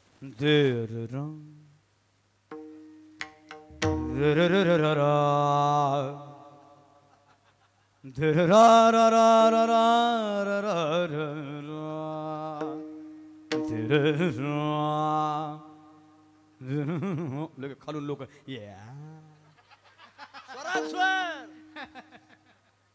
पण असं म्हणलं का नाही, एवढं मोठ्यानं म्हणाले तरी आता 6 जण झाले जांभळी देणारे. उठू का? चेहरे लक्षात येत आपल्या. हे गायला साधी गोष्ट नाही महाराज. चला पुण्य या शब्दावर बोलतोय. माझ्या डोक्यामध्ये एक आता गोष्ट अशी आली आहे. मला एका कॉलेजमधल्या पोरानं प्रश्न विचारला होता. मी कॉलेज करत करत कीर्तन करतो ना. भद्रकाले एका कॉलेजमधल्या पोरानं मला प्रश्न केला, का हो दादा म्हणे मी म्हणजे नाट्य क्षेत्रात काम करतो, संहिता वगैरे लिहिण्याचा प्रकार असतो. ते एक पोरगा म्हणला, का रे दादा, तो हास्य जत्रा नावाची जी सिरियल आहे ना, तो लिहिण्याचं काम करतोय सतत, तो माझा मित्र आहे. तो म्हणला, दादा ते तुमची कीर्तनाची स्क्रिप्ट अगोदर मागच्या त्या गायकाला दिलेली असती का? टिपण दिलेला असते का? आता हे आम्हाला कळलं, तुम्हाला कळायला आणखीन 42 वर्ष बाकी आहेत, आहे का नाही? हा, ती त्यांना दिलेली असती का? म्हणलं तुला हा प्रश्न का पडला? तुम्हाला नाही कीर्तन चालू असते म्हणला, महाराज बोलत असतात म्हणला, एखादा भाव सांगत असते, एखादा शब्द पकडतात म्हणला, आणि तोच शब्द धरून महाग जे उभे आहेत का नाही त्यातला एखादा अभंग म्हणतोय म्हणला, बोलण्याचा भाव समजून त्यातला एखादा अभंग म्हणतोय म्हणला, त्याला प्रमाण म्हणतात. काय म्हणतात? प्रमाण. म्हणलं तुला हा प्रश्न का पडला? नेमकं महाराजांनी बोलत असताना जे दिलंय ते योग्यच प्रमाण आहे, आणि ते गायक देतो कस काय, आणि ते त्याला कळतंय कस काय, आणि तो मधीच म्हणतो कस काय? काही इशारा नसतंय ना, घंटी नसती ना, बेल नसती ना, काहीच नसतंय, मग कळतंय कस काय? बरं पुढं जे म्हणतंय त्यानं दुसरा एक प्रश्न म्हणला आमच्या गावात सप्ताह होते म्हणला, पण आम्हाला काही कळतच नाही. म्हणलं म्हणजे सप्त्याच्या बघायला म्हणलं आम्ही सकाळी बी काकड्याला इवळत येतच. होय हो, अशीच भाषा करायला येत. आता दादानी इतका सुंदर पकवाज होई ना, काही जाताना म्हणतात लईच बदडीला रे. बदड नाही का हे? आता हे एवढ्या उंच स्वरात बोलले, ते पलीकडलं भलतच वरी इवळत होत. असं म्हणणाऱ्याला जर ह्यांचं इवळायनं बघायचं असेल ना, तू मर एकदा. मैताला बघा आम्ही कशी इवळतो. हे इवळ नाही का? विनोद सोडा, हे इवळ नाही का? हे बदड नाही का? दादा ऐका, हे का होतं? एक वाक्य बोलून जातो, पुण्य या शब्दावरच बोलतोय, संदर्भानं आठवलंय म्हणून. कीर्तनामध्ये कोणत्या वेळेला कोणतं प्रमाण द्यायचं, पुढं कोणतं प्रमाण चालू आहे, मागच्या प्रमाणाचे शब्द काय आहेत, ते शब्द कानावर पडायला, कानातून बुद्धीला समजायला, आणि बुद्धीतून त्याचा भाव अंतर्मनामध्ये उमटण्यासाठी अनंत जन्माचं पुण्य पदरात असावं लागतं, तेव्हाच ते कळतं, नाही तर कळत नाही. कळतच नाही, पुण्य पदरात असावं लागतं तेव्हा कळतं. साधं गणित सांगतो. मोठे महात्मे फार सुंदर बोलून जातात, कधी कधी ऐकत जा. एका महात्म्याच्या मुखातलं मी एक वाक्य ऐकलंय महाराज, संप्रदायातल्या मंडळीला ते कळेल. काय होतं, हरिपाठ जर पाठ करायला घेतला, हरिपाठ जर पाठ करायला घेतला, हरिपाठ 28 अभंगाचा हरिपाठ जर पाठ करायला घेतला, तर रामकृष्ण हरिपर्यंतचे पहिले 9 अभंग पहिल्याच आठवड्यात पाठ होते. नीट ऐका बरं, रामकृष्ण हरिपर्यंतचे पहिले 9 अभंग पहिल्या आठवड्यात पाठ होते. विठोबा रुक्माई पर्यंतचे अभंग पाठ करायला कमीत कमी 3-4 आठवडे जातील. समाधीच्या अभंगापर्यंत महिना जातोय. आणि गुरु परंपरेच्या अभंगाला आता बी द्रुपदच हुकतय. ऐका बरं, द्रुपदच हुकतय. असं का होतंय? असं का होतंय? तर महात्म्याच्या मुखातलं वाक्य आहे की मागच्या जन्मात रामकृष्ण हरीपर्यंत या जीवानं हरिपाठ पाठ केला आणि तो गेला. मागच्या जन्मात घोकलेला हरिपाठ या जन्मामध्ये पाठ करण्यासाठी कारणीभूत ठरतो. हे जन्मोजन्मीचं पुण्य आहे. आता हे मी कीर्तन करतो, आमचे महाराज पकवाज वाजवत आहे. काय सुंदर दोघांचा हात तयार आहे. त्यांनी अशी पकवाजावर असं बोट जरी टाकलं ना तरी असा बोल बाहेर निघतो. बोल. तुमच्या माझ्यासारख्या सामान्य माणसानं जर पकवाजावर बोट टाकलं तर बोल निघते का? शाई निघती. पण बोल निघते का? काही काही इतके लोक असे आहेत का नाही, मला काही काही लोकांचं लयच कुतूहल वाटते. जिंदगीत पहिल्यांदा पकवाजावर असं बोट टाकते. जमलं का नाही? पहिल्यांदा जमायलंय का नाही महाराज मला. आता महाराज बाहेर गावचे असते, हे प्रॉपरचं महाराजाला काही म्हणता येत नाही. महाराज नाही जमतंय जमते, फक्त ही वाजवू नका कारण शाईचं पान महाग आहे. निघत नाही हो, आपल्या बोटातून बोल निघत नाही. यांच्याच बोटातून का निघतो? वैद्य बाबा सांगायचे की पखवाजामध्ये बोल निघण्यासाठी म्हणजे नाद ब्रह्माला प्रसन्न करून ताल माधुर्याचं प्रागटीकरण करण्यासाठी अनंत जन्माचं पुण्य पदरात असावं लागतं आणि भगवंताची कृपा असावी लागते, तेव्हा ते होतं, नाही तर होत नाही. लक्षात ठेवा. आता हे मी कीर्तन करतोय, आमची हे सगळी मंडळी इथं गायनाला उभे आहेत, तुम्ही सगळे समोर बसलेत. हे आमचं एका जन्मीचं नाही, जन्मोजन्मी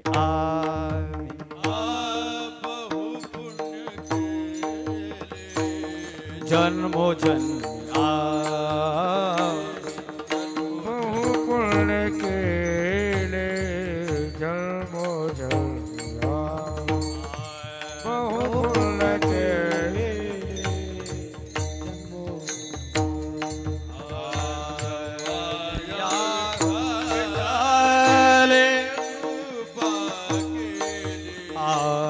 तेव्हा या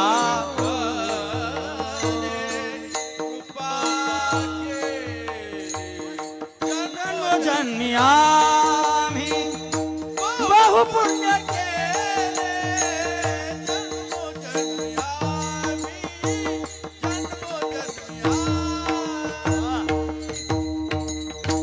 काय सुंदर शब्द आहे. तेव्हा या विठ्ठले कृपा केली जन्मोजन्मी. कधीतरी कानावर पडणाऱ्या गोष्टी समजून घ्या. रोज ऐकायलो आपण काय, बहुत सुकृताची जोडी. एका जन्माची का? एका जन्माची का? बहुत तिळतिळ पुण्यसाचा पडे तरी हे बहुता जन्मी जोडेन वाचेशी आतुडे नाम तुझे. हे जन्मोजन्मीचं पुण्य आहे. अर्थात पुण्यपदरी आहे म्हणून इथं उभे आहोत. पुण्यपदरी आहे म्हणून आपण इथं बसलेलो आहोत. पुण्य महत्वाचं आहे. पुण्य कमवण्याचा पहिला मार्ग भगवंताच्या भक्तीचा आणि दुसरा मार्ग आजच्या अभंगाच्या पहिल्या चरणात महाराजांनी दिलेल्या प्रमाणानुसार पुण्यवंत भावी घेता सज्जनांची नावे. पहिला मार्ग आहे देवाचं भजन आणि दुसरा मार्ग आहे सज्जनाचं नाम. सज्जन मानी संत. आता मुळामध्ये जगात सगळ्यात मोठा प्रश्न पडलाय, सज्जन कोणाला म्हणावं. सज्जन कोणाला म्हणावं प्रश्न पडलाय सगळ्याला. सज्जनाची सुंदर व्याख्या केली आहे. काय? वैष्णव जन तो तेने कहीं जी पीड़ पराई जाने रे. वैष्णव जन तो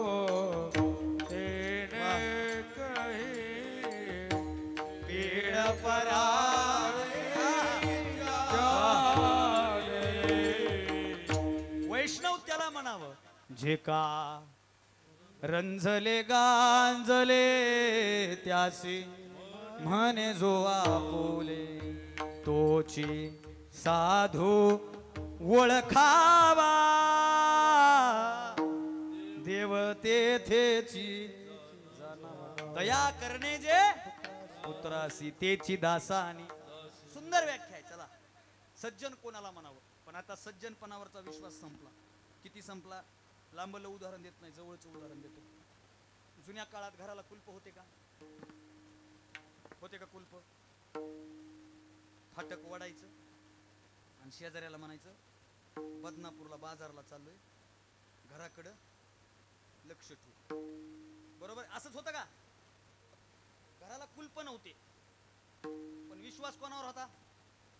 इकडे पहा, इकडे पहा, काय नाही ते साऊंड सिस्टीमचं करील काही, तुम्ही माझ्याकडे पहा ना. मी उद्या गेल्यास म्हणताल कोण्या गावाचं होतं पाकून, त्यापेक्षा आता समोर येतोवर पहागड्या माझ्याकडे, झाला माझा वेळ संपला. अगोदरच्या काळात लोक फाटक वडायचे आणि शेजाऱ्याला सांगायचे बाजारला जाऊन येतो, घराकडे लक्ष ठेवू.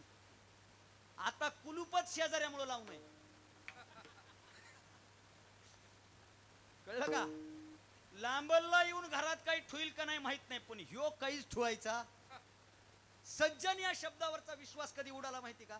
ज्या दिवशीपासून दैनंदिन जीवनात एक वाक्य जन्माला आलं, कोणतं? वाटलं नव्हतं रे हे तसं निघल.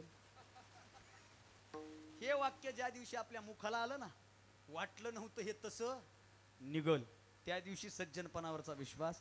सज्जन म्हणजे संत, सज्जन म्हणजे चांगला माणूस. आणि सज्जन म्हणजे चांगला माणूस, आणि त्याचं भजन केल्याच्या नंतर प्राप्ती काय? पुण्यवंत. तुम्हाला पुण्य कमवायचंय, पुण्यवंत व्हायचंय, तर सज्जनाचं नाम घ्या, संतांचं नाम घ्या. एक साधक तुकोबऱ्यांना भेटला, आता याच्यावरच बोलायचं आपल्याला, थांबायचंय. एक साधक तुकोबऱ्यांना भेटला आणि तो म्हणला, का हो तुकोबर आहे?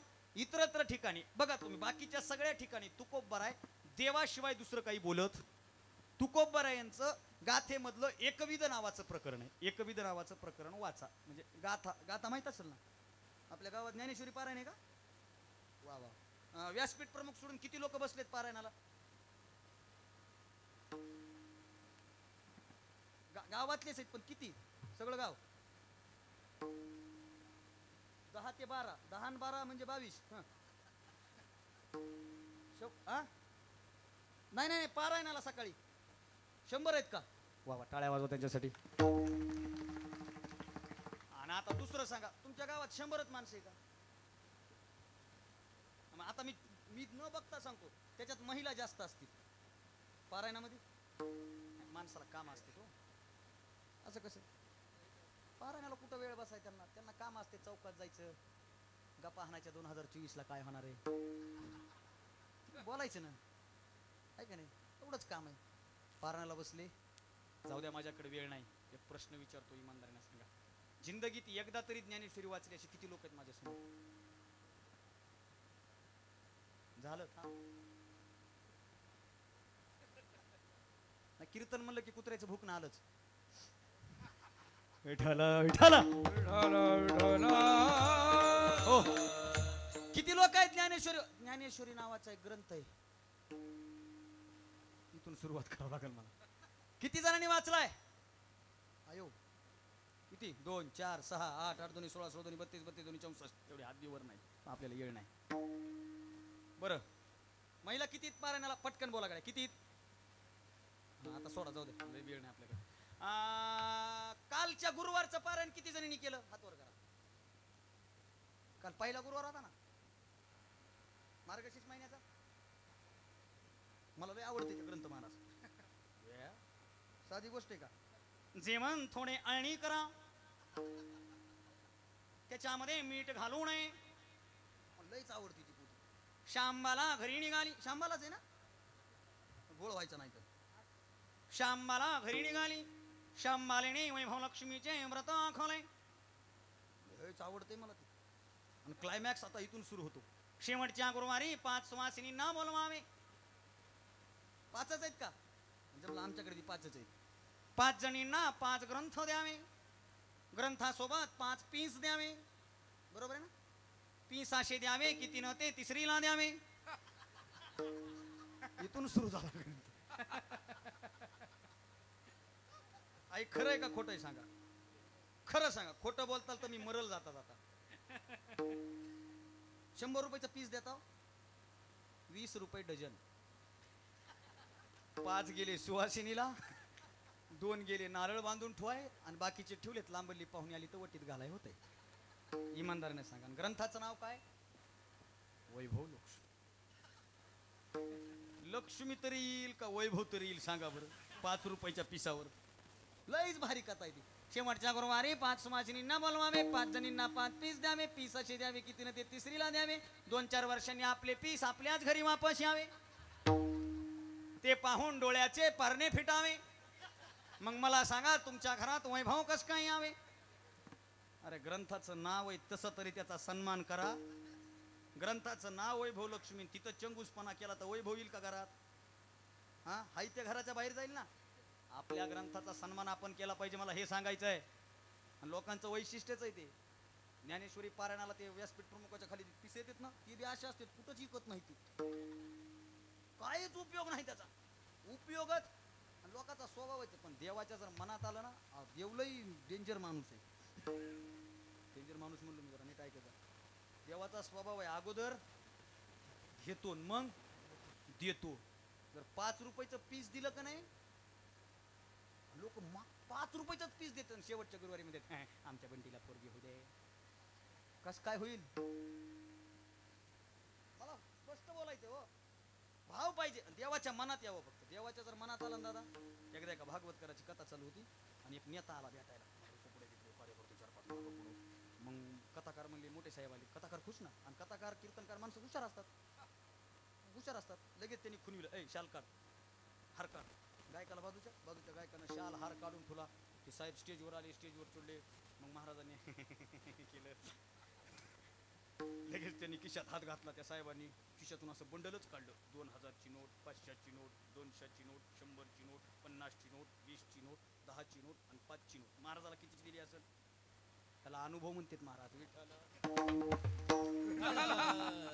कितीची दिली महाराजांनी लगेच गायकाला खुनलं शाल 150ची परवडलं पाहिजे ना लगेच ठुलं महाराजांनी बघा आशीर्वाद दिला हे पा नियम आहे बरं कीर्तनकाराच्या पाया पडल्याशिवाय कीर्तनाच्या मंडपातून जाऊ नये हा नियम आहे बरं आणि रिकाम्या हाताने पाया पडू नये हा दुसरा नियम आहे बरं आणि मी एक तास इथं बसू शकतो बरं नीट आहे का फक्त देवाच्या मनात यावं ते स्टेजच्या खाली उतरला आणि आता एक म्हातारी आली लंगत चलत म्हातारीनं महाराजाच्या पाया पडली म्हातारीनं महाराजाला 2000ची नोट दिली कितीची 2000ची नोट दिली आणि हे बघितलं त्या नेत्यानं आणि काही लोकांचा स्वभाव असतो स्वतः तर देत नाही दुसऱ्याला देऊ तुमच्या गावात नाही पण बऱ्याच भागात असं स्वतः तर पट्टी देत नाही दुसऱ्याला देऊ देत स्वतः घर कीर्तनाकडे येत नाही तर यायला त्याला येऊ देत स्वभाव आहे त्यानं बघितलं बाबा म्हणला म्हातारीला काय श्रावण बाळची पगार झाली का काय तिने लगे म्हातारीला असं बाजूला नेलं म्हणलं आजी महाराजाला कुठं 2000 देत असते होय म्हातारी म्हणली महाराजाला कुठं 2000 देत असते होय म्हातारी म्हणली बाळा खाली उतरताना तुझ्या खिशातली नोट पडली होती तुला कशाला द्यायची म्हणून महाराजाच्या हातात घातली फक्त देवाच्या वैभवशाली पारायण करा तुम्हाला एक वाक्य बोलून जातो कुठल्या ग्रंथानं तुमच्या घरात वैभव येईल मला माहित नाही पण माझ्या ज्ञानोबरांच्या ज्ञानेश्वरीचं पारायण करा तुमच्या घरातलं वैभव हरणार नाही बोलू आणि 18 विश्व दारिद्र्यात जन्माला आलेला हे पोरगा आहे बापाने दुसऱ्याच्या घरामध्ये सालगडी म्हणून काम केलंय घरावर पत्र काय छप्पर सुद्धा नव्हते वारकरी संप्रदायाचा पाईक झालो ज्ञानोबरांची कृपा झाली पांडुरंगाचा आशीर्वाद भेटला आणि हा पोरगा महाराष्ट्रात सर्व सुखानिशी फिरायला लागला ही संप्रदायाची ताकद आहे करा ज्ञानेश्वरीचं पारायण करा गाथेचं पारायण हे वैभवशाली ग्रंथ आहेत याची पारायण होणं काळाची पण माफ करा मला संप्रदाय जे पाहिजे ते नाही काकडा होते का काकडा आहे का सत्यात एवढे लोक एवढे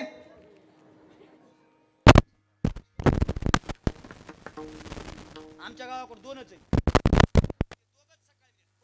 पांडुरंग हल्ले नाही थोडं एका दिवशी पांडुरंग खरंच जागा झाला पांडुरंग मला सकाळा आम्ही 2च आहे सकाळा म्हणजे आम्ही 2 जण दुसरं कोणी सगळ्या गोष्टी बदलत चालल्या म्हणून ज्ञानेश्वरीचं पारायण करा मला हे सांगायचं आहे तुकोबरांची गाथा गाथेमध्ये एकविध नावाचं प्रकरण हा विषय चालू आणि एकविध नावाच्या प्रकरणामध्ये तुकोबरांनी फक्त भगवंताबद्दल बोलले एक गावे आम्ही विठोबाचे नाम आमुचा विठ्ठल प्रचंड इतर देवाचे न पाहू तो सगळे प्रमाण माहिती पण आजच्या अभंगामध्ये नीट आहे का आजच्या अभंगामध्ये तुकोबराय देवाला स्पर्श करत नाही देवाच्या नामाला स्पर्श करत नाही देवाच्या स्वरूपाला स्पर्श करत नाही देव आणि देवाच्या संदर्भानं आजच्या अभंगात काहीतरी आहे का नाही पण प्राप्ती काय आहे पुण्यच एक साधक तुकोबारायण म्हणतो, तुकोबाराय देवाच्या भजनामध्ये पुण्य आणि संताच्या भजनामध्ये पुण्य, असं कस काय?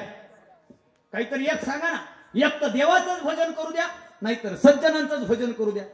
मी मगाशी एका ब्रॉडकास्टचं बोललो बघा तुम्हाला, वारीत केलं म्हणून. त्या वारीतल्या एका पोरानं मला प्रश्न विचारला होता, त्याच्यावर पुढे बोलेल. साधक म्हणला असं कस काय? आणि तुकोबरायांनी उत्तर दिलं, भल्या माणसा, तुझ्यासाठी संत आणि देव वेगळे असतील, पण आम्हा वारकऱ्यांसाठी देव आणि देवते संत देवते संत निमित्तचा प्रतिमा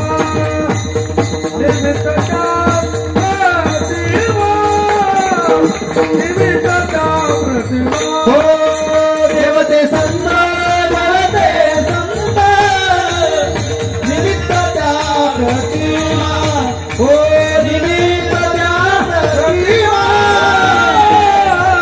निमित्ताच्या प्रतिमा. सुंदर प्रमाण दिलं. देवते संत निमित्त त्या. तुकोबाराय म्हणले, भल्या माणसा, तुझ्यासाठी देव वेगळे आणि संत वेगळे, पण आमच्यासाठी देव आणि संत वेगळे नाही. देव भक्त पण तुका म्हणे नाही भिन्न, ते भिन्न नाहीत, एकच आहे. आणि देवाच्या भजनामध्ये जी ताकद आहे तीच संतांच्या भजनामध्ये ताकद आहे. त्या पत्रकारानं मला प्रश्न केला, दादा वारी आहे, पंढरपूरच्या वारीत जाताना तुम्ही, पंढरपूरचा वारीचा सोहळा आहे, कोणाचा सोहळा आहे? लोक दर्शनाला कोणाच्या जातात? पांडुरंगाच्या जातात, बरोबर आहे का नाही? पण दिंडीमध्ये अख्ख्या दिंडी सगळ्या, तुकोबारायांचा सोहळा बघा, ज्ञानोबारायांचा सोहळा बघा, मुक्ताबाईंचा बघा, सोपान, सगळ्या सोहळ्यामध्ये जेवढे वारकरी उपस्थित आहेत तेवढ्या वारकऱ्यापैकी भगवंताचं भजन जास्त करतात का संतांचं भजन जास्त करतात? संतांचं. वारीच्या वाटेनं चालताना एकच आवाज कानावर येतो, ज्ञानोबा बरोबर. एखाद्याकडे टाळ नसू द्या, पकवाच नसू द्या, फक्त डोक्यावर असं काहीतरी वजन असू द्या आणि ते तुरतुर चलते, ज्ञानोबा काना कोपऱ्यातून आवाज येतो. एखादच कुठं तरी येते, श्री कृष्ण गोविंद हरे मुरारे हे नाथ नारायण वासुदेव. दिंडीत आता काही काही लोक म्हणतात ना, मला पंढरीला जायचं, ते बी असते ना मुली, या शेजारी ती बी असते मुली. पण जास्त भजन कोणतं आहे? ज्ञानोबा तुकोबा. पत्रकारांनी विचारलेला प्रश्न, काहो महाराज, वारी देवाची आहे, भेट देवाची आहे, सोहळा देवाचा आहे, पण भजन संतांचं आहे, असं कस काय? तर त्याचं उत्तर आहे, वारी जरी देवाची असली, भेट जरी देवाची असली आणि सोहळा जरी देवाचा असला, तरी तो संताशिवाय पूर्ण होऊ शकत नाही. हे संतांचं मोठेपण आहे, हे संतांचं वैशिष्ट्य आहे, हे संतांचं. आता मधल्या 2 वर्षात लॉकडाऊन मध्ये वारी झालं नाही, बरोबर आहे का नाही? झालं नाही का वारी? मोकळं सांगा, वारी झाली का नाही? आता नाही म्हणणाऱ्यासाठी मी एक गोष्ट सांगतो, वारी झाली बरं दादा. ज्ञानोबारांच्या पादुका, तुकोबारांच्या पादुका, नाथबाबांच्या पादुका गेल्या, एसटीने गेल्या का होईना पण गेल्या. काय ज्ञानोबारांचं मोठेपण आहे? अगोदर ज्ञानोबारा एसटीने गेले, पुन्हा फुकट झालं. तेव्हा फुकट तुम्हाला हात झालं, कारण तुमची संख्या कमी असते ना वारीत म्हणून, आहे का नाही? ऐका, ज्ञानोबाराय गेले, तुकोबाराय गेले, सगळे संत गेले, एसटीने गेले, वारी झाली. आणि एक वाक्य काळजातून ऐका, वारी होते पण वारकरी नसतील ना तर वारीचा सोहळा होत नाही. सोहळ्यासाठी वारकरीच लागतात, हे संतांचं मोठे. प्रश्न पडतो, देव मोठा की संत मोठे? प्रश्न पडतो, सगळ्यांना पडतो, देव मोठा की संत मोठे? लक्षात ठेवा, देव मोठाच आहे, पण देवापेक्षा काकणभर माझे संत मोठे आहेत. विठ्ठल कितीतरी प्रमाणाने सांगता येईल. तुम्ही जर देव पूजा करताय, देव सारावे आणि संत पूजावे. देव पूजा करत असताना एवढे मोठे देव 2-4 ओळखीचे बी नसते देव घरात, त्याच्यावर बिले बोलतोय मी. देवघरात एवढे देव आहेत, अर्धे ओळखीचेच नाही. काही काहीचं मुंडकच फुडलंय, डोळा आत गेलाय, हळदी कुकू लावलं, लय अवघड झाले हो. महिला मंडळ जरा स्वतःवर असा जरा ताबा ठेवा. पंढरपूरला गेले ना तुम्ही, पंढरपूरला वगैरे लोकांनी आपली संस्कृती संपवली महाराज. ते पंढरपूरला लोक गेले, दर्शन बारीला लागतात, त्या कानोपात्राच्या त्या समाधी त्या मंदिरा पैसे येतात. ते झाड आहे ना, झाड, हा ते झाड वाळलं, कशानं वाळलं? पालाच तुडून येत होते लोक, असं करते त्याला, त्या लाकडाला ते गुळगुळीत झालंय ते लाकूड सगळं. गेले पंढरपूर बघा, कधी पायऱ्या उतरून खाली आले ना, ते प्रसादाचा पेढा घेतलेला असते. आणि ह्यांना माहिती, मंदिरात गाभाऱ्यात आपल्याला 2 सेकंदाच्या वर ठूत, मग जे सुरू होतंय, नाग दिसला लाव पेढा, हत्ती दिसला लाव पेढा, चौकट आली लाव पेढा, बसत नाही तर असा दाबू दाबू. खोट आहे महाराज हे. लक्षात ठेवा, त्या खांबावर पेढे लावत जाऊ नका, कारण ते खांब म्हणजे आपल्या संस्कृतीचे दाखले, इतिहास आहे आपला त्याच्यावर. म्हणजे एक माझ्या समोर एक माय मौली होती, ती नागाच्या असं ती पेढा लाजी का जिता नाग कुठं खाऊ घालणार आहे माय. जरा भक्ती सुद्धा नीट करत जा, प्रामाणिकपणे करत जा. देवपूजा करत असताना जर संत आले तर संतांची पूजा करा असं सांगितलं. देव मोठे की संत मोठे हा विषय चालू आहे आपला. देव मोठाच आहे पण देवापेक्षा संत मोठे आहेत. कितीतरी प्रमाण आहेत, कितीतरी उदाहरण आहेत महाराज. एक गोष्ट सांगतो तुम्हाला, आपल्या इथं भावार्थ रामायण आहे ना, एवढं दृष्टांत सांगतो थांबतो. भावार्थ रामायण आहे ना, रामायणामधला आत्मा म्हणजे रावणानं सीता नेली आणि राम तिकडं गेले, हे सगळं बरोबर आहे का नाही. आता वेळ नाही म्हणून धावते बघा. रावण सीतेला घेऊन गेला, रावण सीतेला घेऊन गेला. रावणानं सीतेला मिळवण्याचे वेगवेगळे प्रयत्न केले पण रावणाला सीता मिळाली नाही. युद्ध सुरू झालं. रावणाच्या कुळातला रोज एक जण मरत होता, रोज.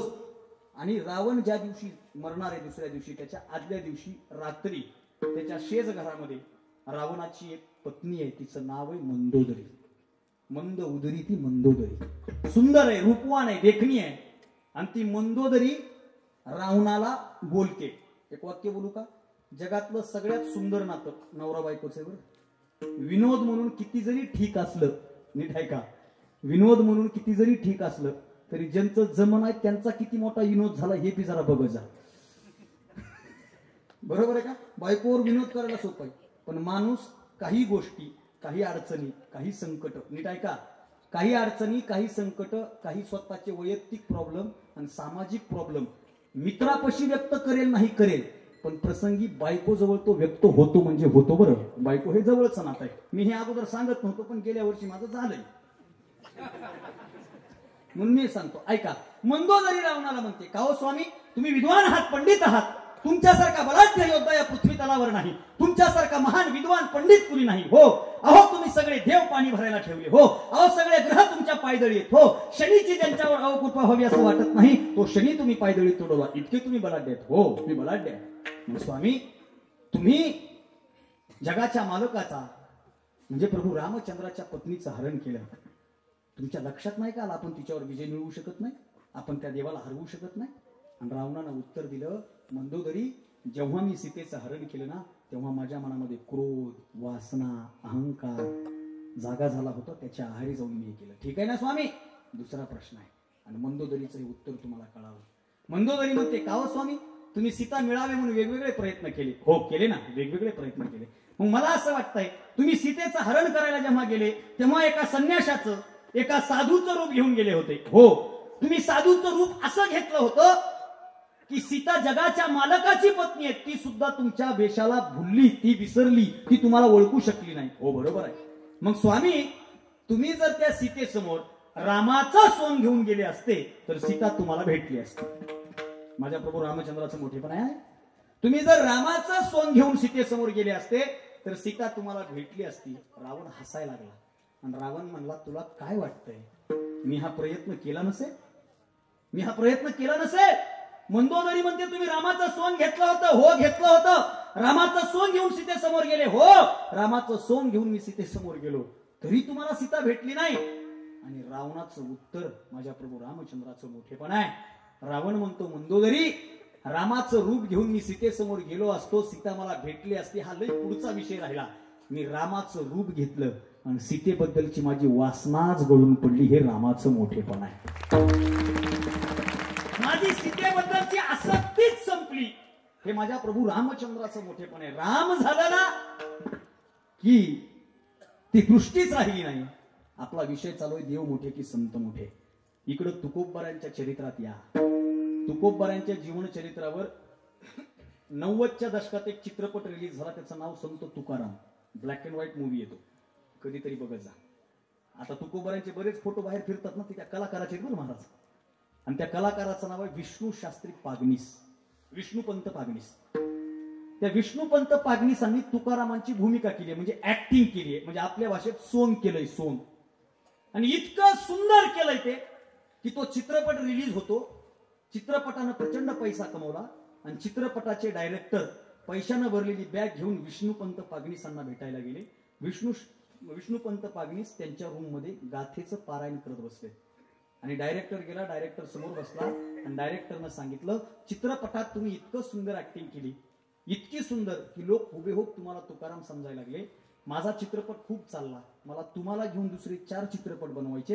ही तुमच्या मागच्या चित्रपटाची रक्कम आणि पुढच्या चित्रपटाचं मी कॉन्ट्रॅक्ट लेटर घेऊन आलोय, ते तुम्ही लेटर साईन करा. मला तुम्हाला साईन करायचंय, तुम्हालाच घेऊन मला 4 चित्रपट करायचे. विष्णुपंत पागणीस हसले आणि विष्णू शास्त्री पागणीसांनी उत्तर दिलं, मी तुकाराम वाचलेला आणि जगलेला माणूस आहे. तुकाराम वाचलेला आणि रुपेरी पडद्यावर जगलेला माणूस आहे. तुमच्या या पैशात आणि या चित्रपट सृष्टीमध्ये मला स्वारस्य राहिलं नाही. ते पैशाची बॅग आळंदीला दान केली आणि विष्णुपंत पागणीस नंतर पंढरपूरचे वारकरी म्हणून जीवन जगले. सज्जन हो, मला सांगायचंय काय, सज्जन हो, रामाचं सोन घेतलं, रामाचं सोन घेतलं तर सीतेबद्दलची आसक्ती संपते आणि तुकारामाचं सोन घेतलं तर संसारावरची आसक्ती संपते. देव मोठाच आहे पण देवापेक्षा काकणभर माझे संत मोठे आहेत. म्हणून घेता सज्जनांची नामे. मग तुम्ही घेणार का? 100% घेणार. मी माझा तोटा होऊ देणार नाही. निघे माझी वाचा तुटी महालाभ फुकासाठी. मी घेणार, माझा तोटा होऊ देणार नाही. हा महालाभ आहे, हा फुकट आहे. मी का नाही घेणार?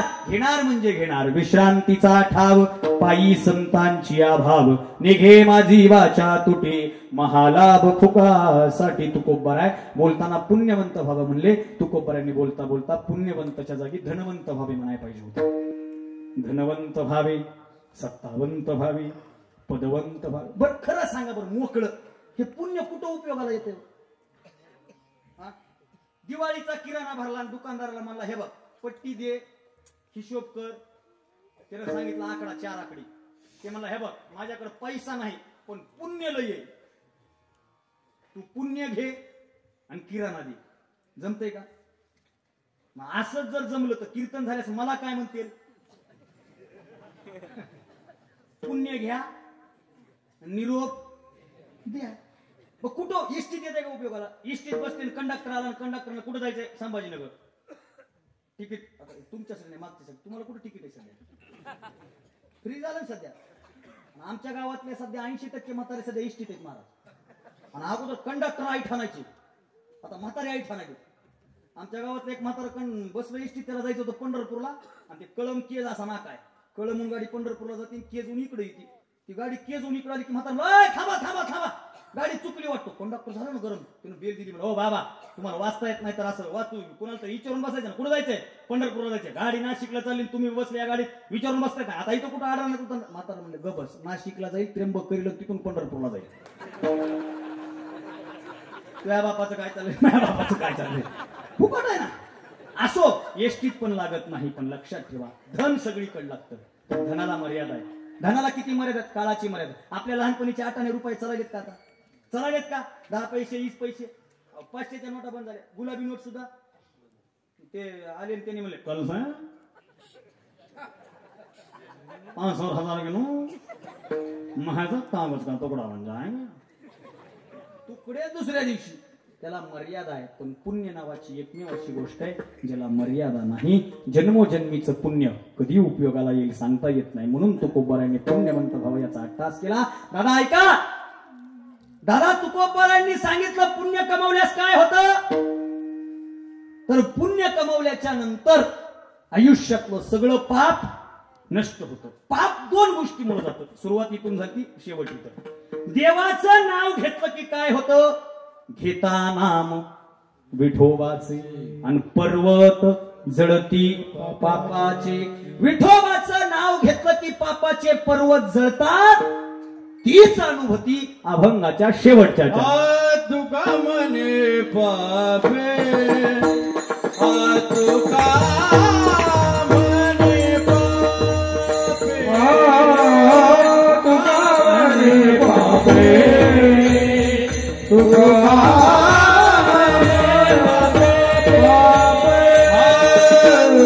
म्हणे पापे,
जादू रे ये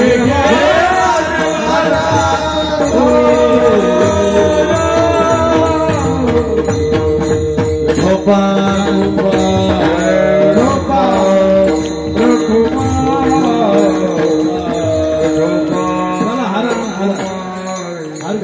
गोपाल कुमार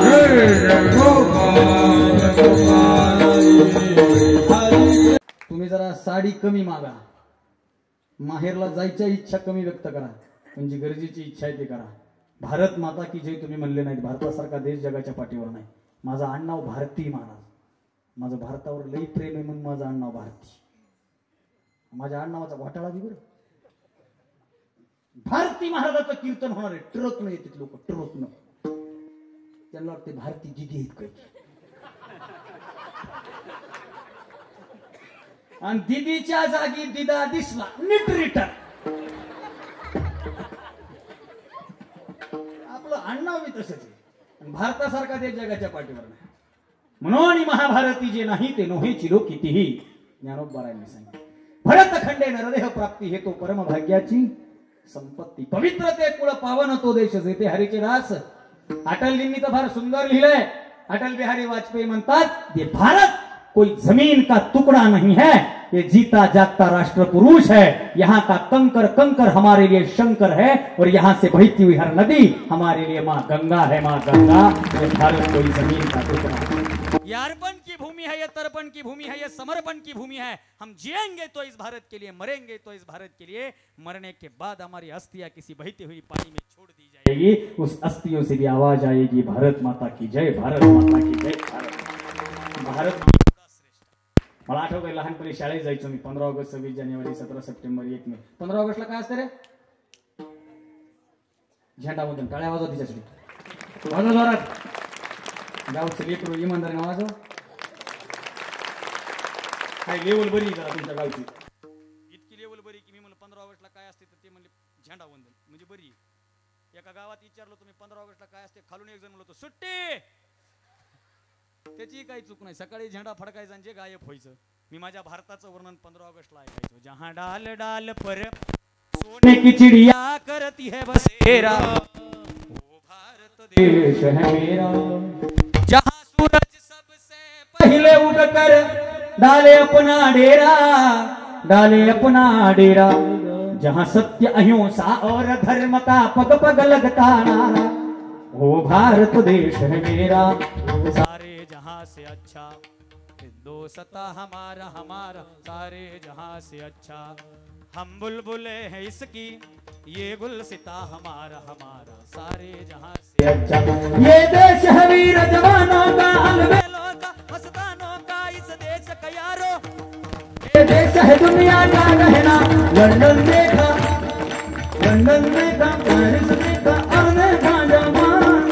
पूरी दुनिया में नहीं है दूसरा हिंदुस्तान, दूसरा हिंदुस्तान.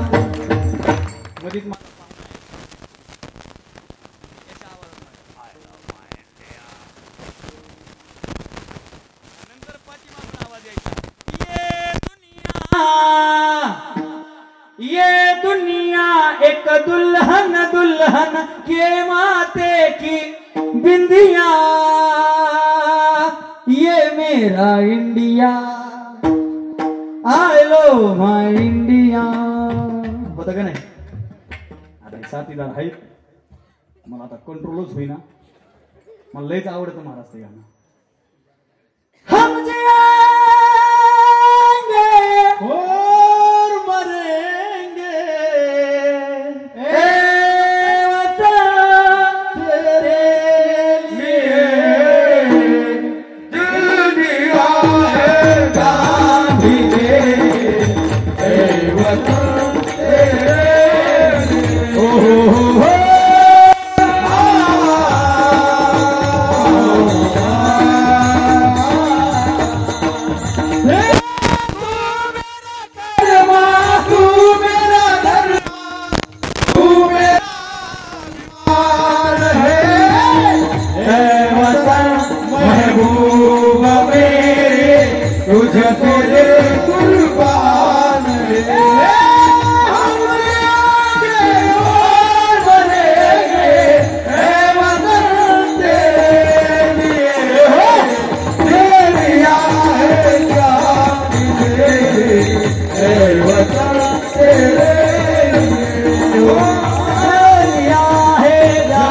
भी देंगे वतन तेरे लिए। हिंदू मुस्लिम सिख ईसाई हम वतन हमारा है। हिंदू मुस्लिम सिख ईसाई हम वतन हम है।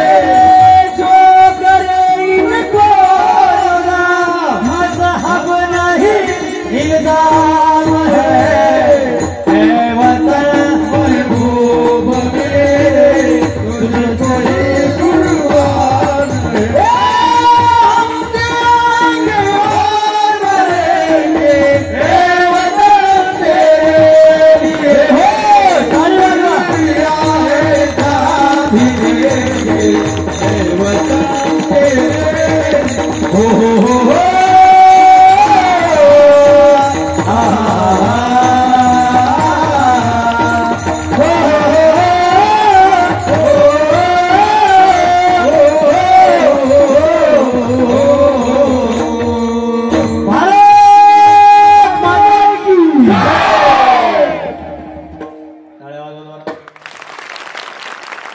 हे ऐकून कोणाला बोर होतंय का?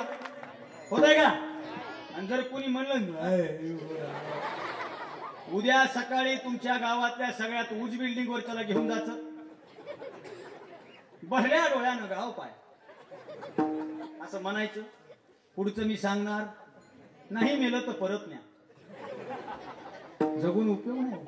भारत जगातला सगळ्यात महान देश आहे आणि कारण एक आहे, मातृदेवो भव आणि पितृदेवो भव. सज्जन हो, विनोदानं काही जरी बोललं असेल, तुमच्या समोर व्यक्त झालं असेल, दादा मी कीर्तन करतो, तुम्ही युट्यूबला माझं नाव टाकलं तर माझी व्याख्यानं जास्त येतात, कीर्तन येत नाही, कारण मी व्याख्यानाच्या क्षेत्रात आहे आणि तिकडं लई चांगलं चालू आहे बरं आपलं, मोकळं सांग, आणि तिकडं टेन्शन नाही, सांगितलं की मान्यच होते बिल, इकडं सांगितलं की सुरू होते गरीब आहे गाव, देणारे आम्ही 6 जणच इथं तर लय मोठा किस्सा झाला, सगळ्यांनी एवढेच घेतलेत, म्हणलं ते मग मित्र आहेत, मला जर कळलं कीर्तनात व्यवस्थित, पण एक वाक्य बोलू, व्याख्यान मी पोट भरण्यासाठी करतो, कीर्तन मी मन भरण्यासाठी करतो. मला आनंद वाटतो, मी कॉलेज करत मला कॉलेज मधला एक मित्र पण म्हणला, मी कॉलेजला जातो, मी नेहमी सांगतो कॉलेजला जाणं, जीन्स पॅन्ट घालणं, टी शर्ट घालणं, आत्ताच्या मॉडर्न युगात जगणं, टेक्नॉलॉजीचं एज्युकेशन करणं, शिक्षणाशिवाय पर्याय नाही. नेल्सन मंडेला नावाचा एक तत्ववेत्ता म्हणतो, education is the most important weapon. Education is the most important weapon. We choose the education, we can change the world. या जगाला बदलण्याची ताकद फक्त शिक्षणात आहे. एक वाक्य बोलू, जगाला बदलण्याची ताकद शिक्षणात आहे आणि जगाला जोडण्याची क्षमता माझ्या संप्रदायात आहे, म्हणून मी संप्रदायात आहे. कॉलेजला जाणं, जीन्स पॅन्ट घालणं, टी शर्ट घालणं, मॉडर्न युगात टेक्नॉलॉजीचं शिक्षण घेणं अविनाश भारतीची गरज आहे, पण वारकरी संप्रदायाचा पायीक होऊन वारकरी संप्रदायाचा प्रचार करणं अविनाश भारतीचं कर्तव्य आहे. गरज आणि कर्तव्य दोन गोष्टी कराव्या. आणि मी कीर्तनकार झालो ना महाराज, फक्त माझ्या बापाची इच्छा म्हणून मी कीर्तनकार झालो, हे मी जाहीर सांगतो. मी जगात सगळ्यात जास्त कोणाला मानत असेल तर माझ्या बापाला मानतो. मी माझ्या बापाला एवढं मानतो की मी माझ्या बापाच्या समोर कोणाच्याच बापाला मानित नाही, मी माझ्या बापाला एवढं मानतो. आणि इथं बसलेल्या सगळ्याला सांगणे, तुम्ही पण तुमच्या बापाला एवढं माना आणि बापालाच बाप म्हणा. नेत्याली बाप करू नका, वाईट वाटलं तर वाटू द्या. आणि युवा नेत्याची संख्या जरा कमी करा. गावात वार्ड 6 आणि युवा नेते 100 झालेत. मोकळं बोलणारा पोरगा आहे. माझा बाप मला कीर्तनकार हो म्हणला म्हणून झालो महाराज. मगाशी बोलताना मी बोललो ना, माझे वडील दुसऱ्याच्या शेतामध्ये सालगडी म्हणून काम करत होते. मी इथं आलो, मी माझ्यासोबत जे होते त्यांना कळेल. आपण त्या घरी गेलो ना यजमानांच्या, त्या ताई पाण्याचा तांब्या घेऊन हातात होत्या, त्या माझ्या पायावर पाणी टाकत होत्या. मी त्यांना टाकू दिलं नाही, त्यांना ते ऑड वाटलं असेल, पण मी माझ्या पायावर आतापर्यंत कोणालाच पाणी टाकू दिलं नाही. त्याचं कारण एकच आहे, एक काळ होता माझा बाप दुसऱ्याच्या शेतात सालगडी म्हणून कामाला होता. तिथे एकदा एक महाराज आले आणि त्या महाराजाचे पाय धुवायला माझ्या बापानं पाणी काढून दिलं. माझा बाप डोळ्यात पाणी घेऊन घरी आला आणि घरी येऊन माझा बाप मला काय म्हणला, बाळा तुला काय व्हायचंय? मला इंजिनियर व्हायचंय. मी माझ्या वडिलांना सांगितलं मला इंजिनियर व्हायचं, मी पॉलिटेक्निक साईडचा विद्यार्थी. माझे वडील म्हणले इंजिनियर झालास तर तुला पॅकेज मिळेल, इंजिनियर झालास तर लोक तुला साहेब म्हणतील. माझी इच्छा आहे तू महाराज व्हावं. मी म्हणलं आपल्या घरात कुणीच नाही, तुला व्हायचंय. आई लगेच बाजूला होती. आई म्हणली बाळा बघ ना, हो ना पप्पा म्हणाले तर कर ना एवढं. वडील म्हणले सोड, त्याच्यानं होत नसतं. म्हणलं चॅलेंज. आणि इथं बसलेल्या सगळ्या पोरांना सांगणं नको त्या आयऱ्या गैऱ्याची बदनापूरला 2 मिनिटात गाडीवर पोहोचण्याची चॅलेंज ऍक्सेप्ट करण्यापेक्षा आपल्या बापाची चॅलेंज ऍक्सेप्ट करा. जगात सगळ्यात मोठा. अरे बाप म्हणला कीर्तनकार हो, आणि मी उन्हाळ्याच्या सुट्ट्यातला महाराज आहे.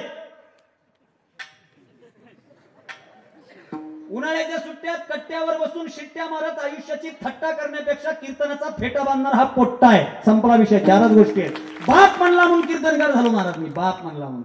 आणि माझ्या खानदानातला मी पहिला महाराज आहे. लोक म्हणते रक्तात असावं लागतं. परंपरेत असणाऱ्यांनी काय दिवे लावले त्या महाराष्ट्राला माहिती. माझा बाप ज्या दिवशी मला कीर्तनकार हो म्हणला त्या दिवशी माझी परंपरा सुरू झाली. आपली परंपरा आपल्या बापामुळे असते. मी हजारदा बोललोय.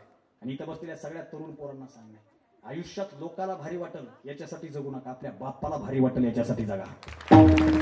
तुमच्यामुळे तुमच्या बापाची कॉलर टाईट झाली पाहिजे. एखादं तुमच्या गावातलं पोरगा मिलिटरीत लागलं, पोलीस मध्ये लागलं. आता मी लातूरला कार्यक्रम केला. 17 PSI माझ्या समोर होते. 17. आणि त्यांच्या सत्काराला मी होतो. 17 PSI आली की फक्त माझा एकच डायलॉग होता, ओळख राहू द्या. हा अशी ओळख राहू द्या म्हणून महाराष्ट्रात 30 PSI ओळखीचे झाले. कुठं गाडी आडना, कुणी थांबना. पण तिथं एक गोष्ट बोलून गेलो होतो मी त्या PSI लोकांना. तुमचं सिलेक्शन झालंय म्हणलं आता पोलीस दलात. तुमची ट्रेनिंग बाकी आहे, तुमची पोस्टिंग बाकी आहे. तुमची आधी ट्रेनिंग होणार, तुमची पोस्टिंग होणार. पोस्टिंग मध्ये तुम्ही रुळणार, मग वर्दीवर तुमचे फोटो येणार ट्रेनिंगच्या पिरियड मध्ये. पण आज तुमचं सिलेक्शन झालंय. जेव्हापासून बापाला कळलंय ना, बाप अख्ख्या गावात छाती काढून फिरायला. नेटरा नाही तर गोळ्या घाली. नेटरा पोरग पोलिसात गेलाय. बापानं लिस्ट काढली. कुणी कुणी बहिणीचं लग्न मोडायला आला, कुणी सोयरीक जुळू दिली नाही, कुणी पाहुण्यासमोर कुचा निंद्या केल्या. त्या सगळ्याची लिस्ट काढल्या बापानं. बाप त्या सगळ्याला म्हणाला नीटरा आता पोरग आयुष्यात. तुमच्या गावातलं एखादं पोरग पोलीस मध्ये लागलं, त्याचं बॅनर जर चौकात लागलं ना, छाती टोकपणे सांगतो, तुमच्या गावातलं ज्या पोराचं बॅनर लागले ना, त्या पोराच्या घरातलं म्हातारा माणूस दिवसभर त्या बॅनरच्या भोवती घुटमळतंय. असं बॅनरकडे बघतंय. येणाऱ्या माणसाला म्हणताय हा बघा.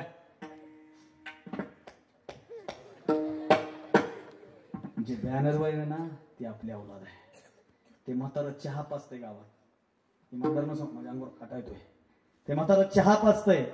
चहा त्या हॉटेलात नाही पाजत ज्या हॉटेलवर बॅनर लावले, त्याच्या समोरच्या हॉटेलात बसून चहा पाचतंय. गोटागणी बॅनरकडे बघते. भावांनो, जगात नको त्यानं कौतुक करणं सोडा.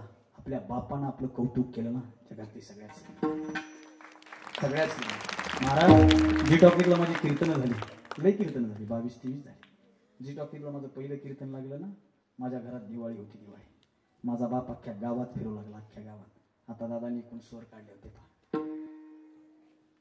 उरा मंदी माया त्याच्या काळ्या मेघावानी दाखविना कधी कुणा डोळ्यातल पाणी.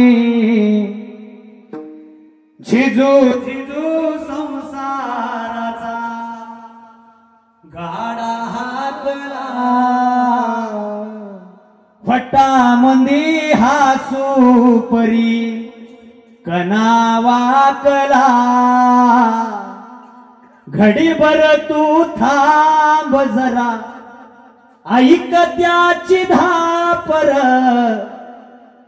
लई अवघड हाय गड्या, उमगाया बापर, उमगाया बापर. दादा बाप अवघड आहे, समजत नाही. माझं झी टॉकीजला कीर्तन लागलं दादा, माझा बाप अख्ख्या गावात छाती काढून फिरू लागला. आणि एकच वाक्य होतं माझ्या वडिलाचं, टीव्ही लावा, टीव्ही लावा, 6 वाजता झी टॉकीज लावा. माझ्या बापाचा मित्र म्हणला अरे रिचार्ज नाही रे. वडील म्हणले वर्षाचा रिचार्ज मी मारून देतो, तू आज टीव्ही लाव. वडील घरी आले, सोफ्यावर बसले. 6:01 एपिसोड सुरू झाला. 6:04 अँकर लिंक संपली. 6:05 मी टीव्हीवर दिसलो. झूम झाला कॅमेरा. कॅमेरा माझ्या चेहऱ्यावर आला. खाली नाव आलं. माझ्या वडिलाला वाचता येत नाही बरं. नाव आलं. माझे वडील आईकडे बघून म्हणले तेव्हा पोराचं नाव आलं टीव्हीवर. माझ्या वडिलाच्या काय मनात आलं माहित नाही. वडील उठले, टीव्हीच्या जवळ गेले, गळ्यामधला रुमाल काढला, टीव्हीवरची धूळ पुसली. माझे वडील चालत चालत देवघरात गेले. देवघरातून माझ्या वडिलांनी पंचपाळ घेतला. पंचपाळातलं हळद कुंकू टीव्हीला लावलं. पंचपाळातलं हळद कुंकू टीव्हीला लावलं. साखर सुद्धा ठेवली, उदबत्ती फिरवली. माझे वडील सोप्यावर बसले. मी फक्त कृती पाहत होतो. कधी कधी बापाची कृती बघत जा. वडील सोप्यावरून बसले, कीर्तन झालं. मी माझ्या वडिलांना विचारलं, का हो पप्पा, टीव्ही जुना आहे आपला, आज लक्ष्मी पूजन नाही, दसरा नाही, दिवाळी नाही, तुम्ही आज टीव्हीची पूजा का केली? आणि माझा बाप काय म्हणला माहितीये, ए येड्या, ह्या डबड्यात आतापर्यंत दुसरे हिरो बघितलेत, आज माझा हिरो डबड्यात गेलाय म्हणून डबड्याला दादा. त्या दिवशी मी माझ्या डायरीत एक वाक्य लिहून ठेवलं की माझ्या बापासाठी जर मी हिरो असेल ना, तर मी मरेपर्यंत माझ्या आयुष्याचा हिरो माझा बाप असला पाहिजे. समोर बसलेल्या पोरांना सांगणार, पण काही काही दलिंदर अवलादी बापाला हिरो नाही, हिरोला बाप म्हणाल्या. वाईट वाटू द्या, बापाला बाप म्हणून बोला. बाप ताकद आहे हो. बाप जर उभा राहिला ना, लई ताकद आहे महाराज. एप्रिल महिन्यात कार्यक्रम केले, 25 दिवसानं घरी गेलो, तब्येत खराब झाली. 25 दिवसानं घराचं तोंड बघितलं. आता गावाला घराच्या बाहेर आलो ना, माझ्या गाडीत या गादी सगळं गाडीतच आहे. बेडशीट, गादी, कपड्याची बॅग. तुम्हाला सोपं वाटतंय. 25 दिवसानं घरी गेलो. आई म्हणली, बाबा बाबा बाबा लई मरमर करायची नाही. आई म्हणली, महिन्याचे 10 जरी केलेस तरी चांगला महिना पडतोय.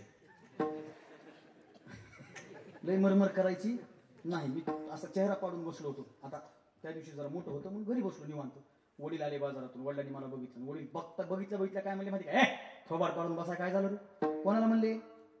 आता माझ्या वडिलाला काय करायचे? मी महाराज आहे, वक्ता आहे, कवी आहे का? मी म्हणा, ओ पिताश्री, सगळे लोक मला महाराजजी म्हणून बोलतात, तुम्ही मला जरा जी म्हणून बोला. हा, जमतंय का? मोकळं सांगा. बापानं मला अविनाशजी म्हणून बोलल्यात प्रेम आहे का आव्या म्हणून बोलल्यात प्रेम आहे? आव्या. बाप म्हणला, काय झालंय? म्हणलं, कार्यक्रमाला जायचं होतं, आई जाऊ दिना. कुठं जायचंय? म्हणलं, नांदेडला. किती वेळ?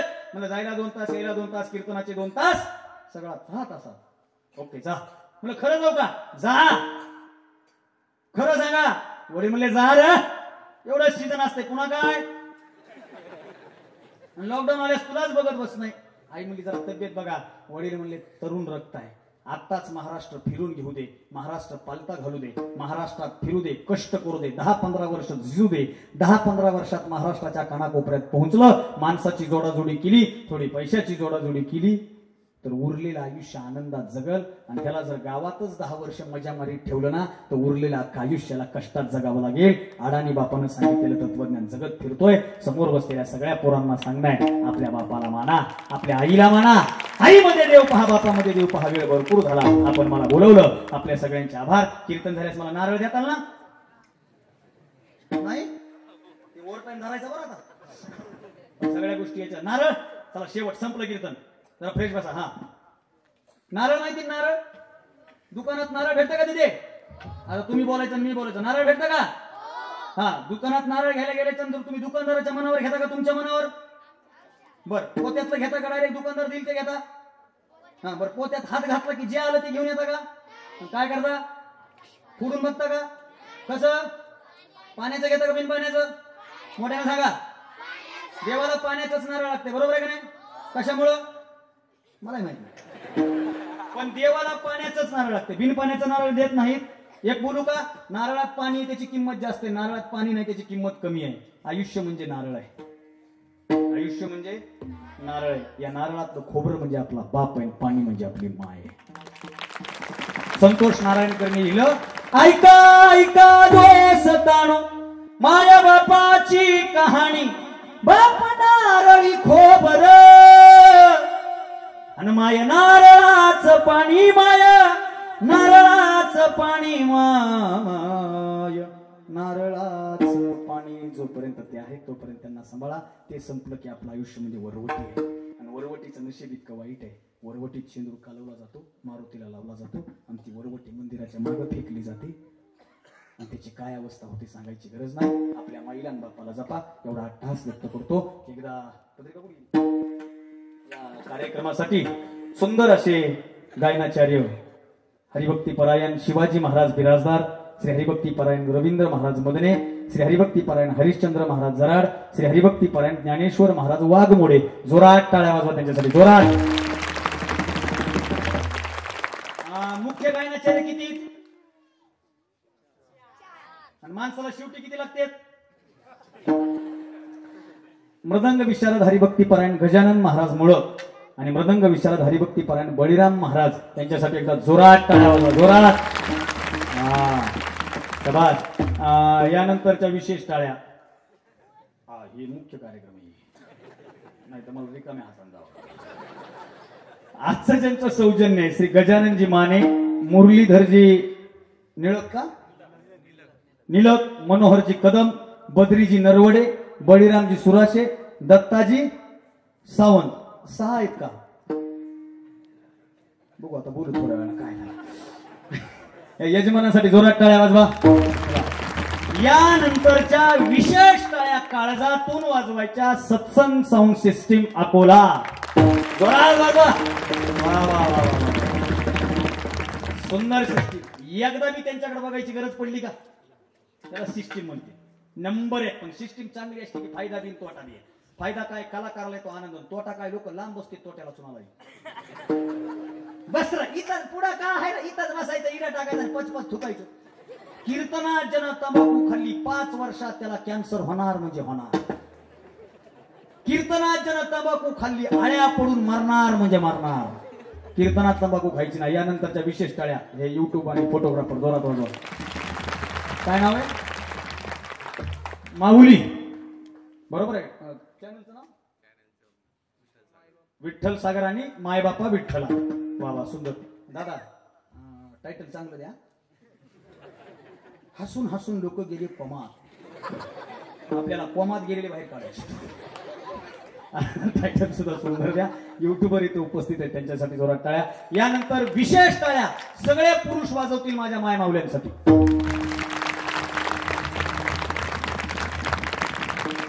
असं खेळायचं नाही. मी म्हणलं सगळे पुरुष वाजवतील, मग ज्यांनी नाही वाजवले ते कोण आहेत? ते आहेत कोण? वाजवा जोरात. यानंतर आता आई यांनी तुम्हाला इकडे येऊ दिले, ह्यांच्यासाठी वाजवा. ते सगळे लहान व्यक्ती सगळे उपस्थित राहिले. या सप्त्याचे आयोजक, नियोजक, संयोजक, इथं चटई टाकणारे, शाल टाकणारे, कणिक आणून देणारे, पावडर आणून देणारे, महाराजाला पाणी आणून देणारे, बुका, हार, टाळ, सप्त्याचं नियोजन, व्यासपीठ प्रमुख सगळ्यासाठी जोरात वाजवा, जोरात. यानंतर त्या शेवटच्या टाळ्या काय गरज आहे, कशाला करायचं रोग काही बी आपलं सप्तान बिप्त्यानं काय होत असते हो या असं म्हणणारे कोणी नाहीत ना? असतील तर त्यांच्यासाठी वाजवा. कारण तुम्ही म्हणले कायसाठी ना आम्ही दाखवलं कायसाठी. याच्यासाठी जोरात टाळ्या. झालेली सेवा तुम्हाला सर्व समजतो. यानंतर माझे परममित्र ज्यांच्यामुळे या भागामध्ये अनेक वेळ येणं होत असतं ते आमचे संतोषजी वरकड साहेब यांच्यासाठी टाळ्या वाजवा. आपण सगळेजण आलात, मला बोलवलं, काही चुकलं असेल तर उदार आमचं करणारा माफ करा. जे काही बरोबर आहे ते गुरुवार यांचं, जे काही चुकीचे ते बालबुद्धीचे दोष आहेत, थोडासा वेळ जास्त झाला त्याबद्दल आपल्या सगळ्यांची दिलगिरी व्यक्त करतो. सेवेला पूर्ण विराम देत असताना शेवटची नम्रतेची विनंती, जरा फ्रेश बसा, मोकळं चुली खाली करा, जरा हात मी जरा मोकळे करा, शेवटचे ते शालीच्या बाहेर काढा हात जरा. मी सुरुवातीपासून शेवटपर्यंत भजन करा म्हणलं का तुम्हाला? नाही. पण आता जे भजन करणार नाही, जे टाळी वाजवणार नाही त्याच्या हातावर वारं जाईल, आणि जे भजन करणार नाही त्याच्या दाताखाली जीभ येऊन 2 तुकडे होतील. कुठला आहेस म्हणलं की निकलक निकलक तालुका बदाना पूल दिला दाल ना. आता तर होऊ द्यायचं न तर ज्याला जीभ आहे, ज्याला हात आहेत त्यांना प्रेमपूर्वक अंतःकरणातून महाराज आपण सुंदर साथ दिली. आपल्या सगळ्यांच्या चरणावर सेवा समर्पित. माझ्या या सगळ्या गुणीजन लेकरांसाठी, विनेकर बाबासाठी जोरात वाजवा प्रकारे.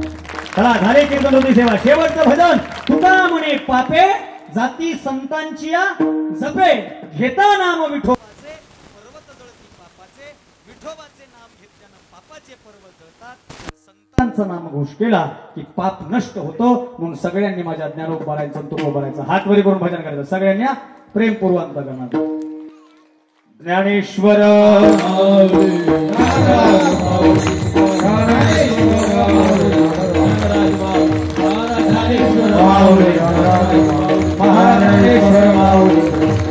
महाराज ज्ञानेश्वर माऊली.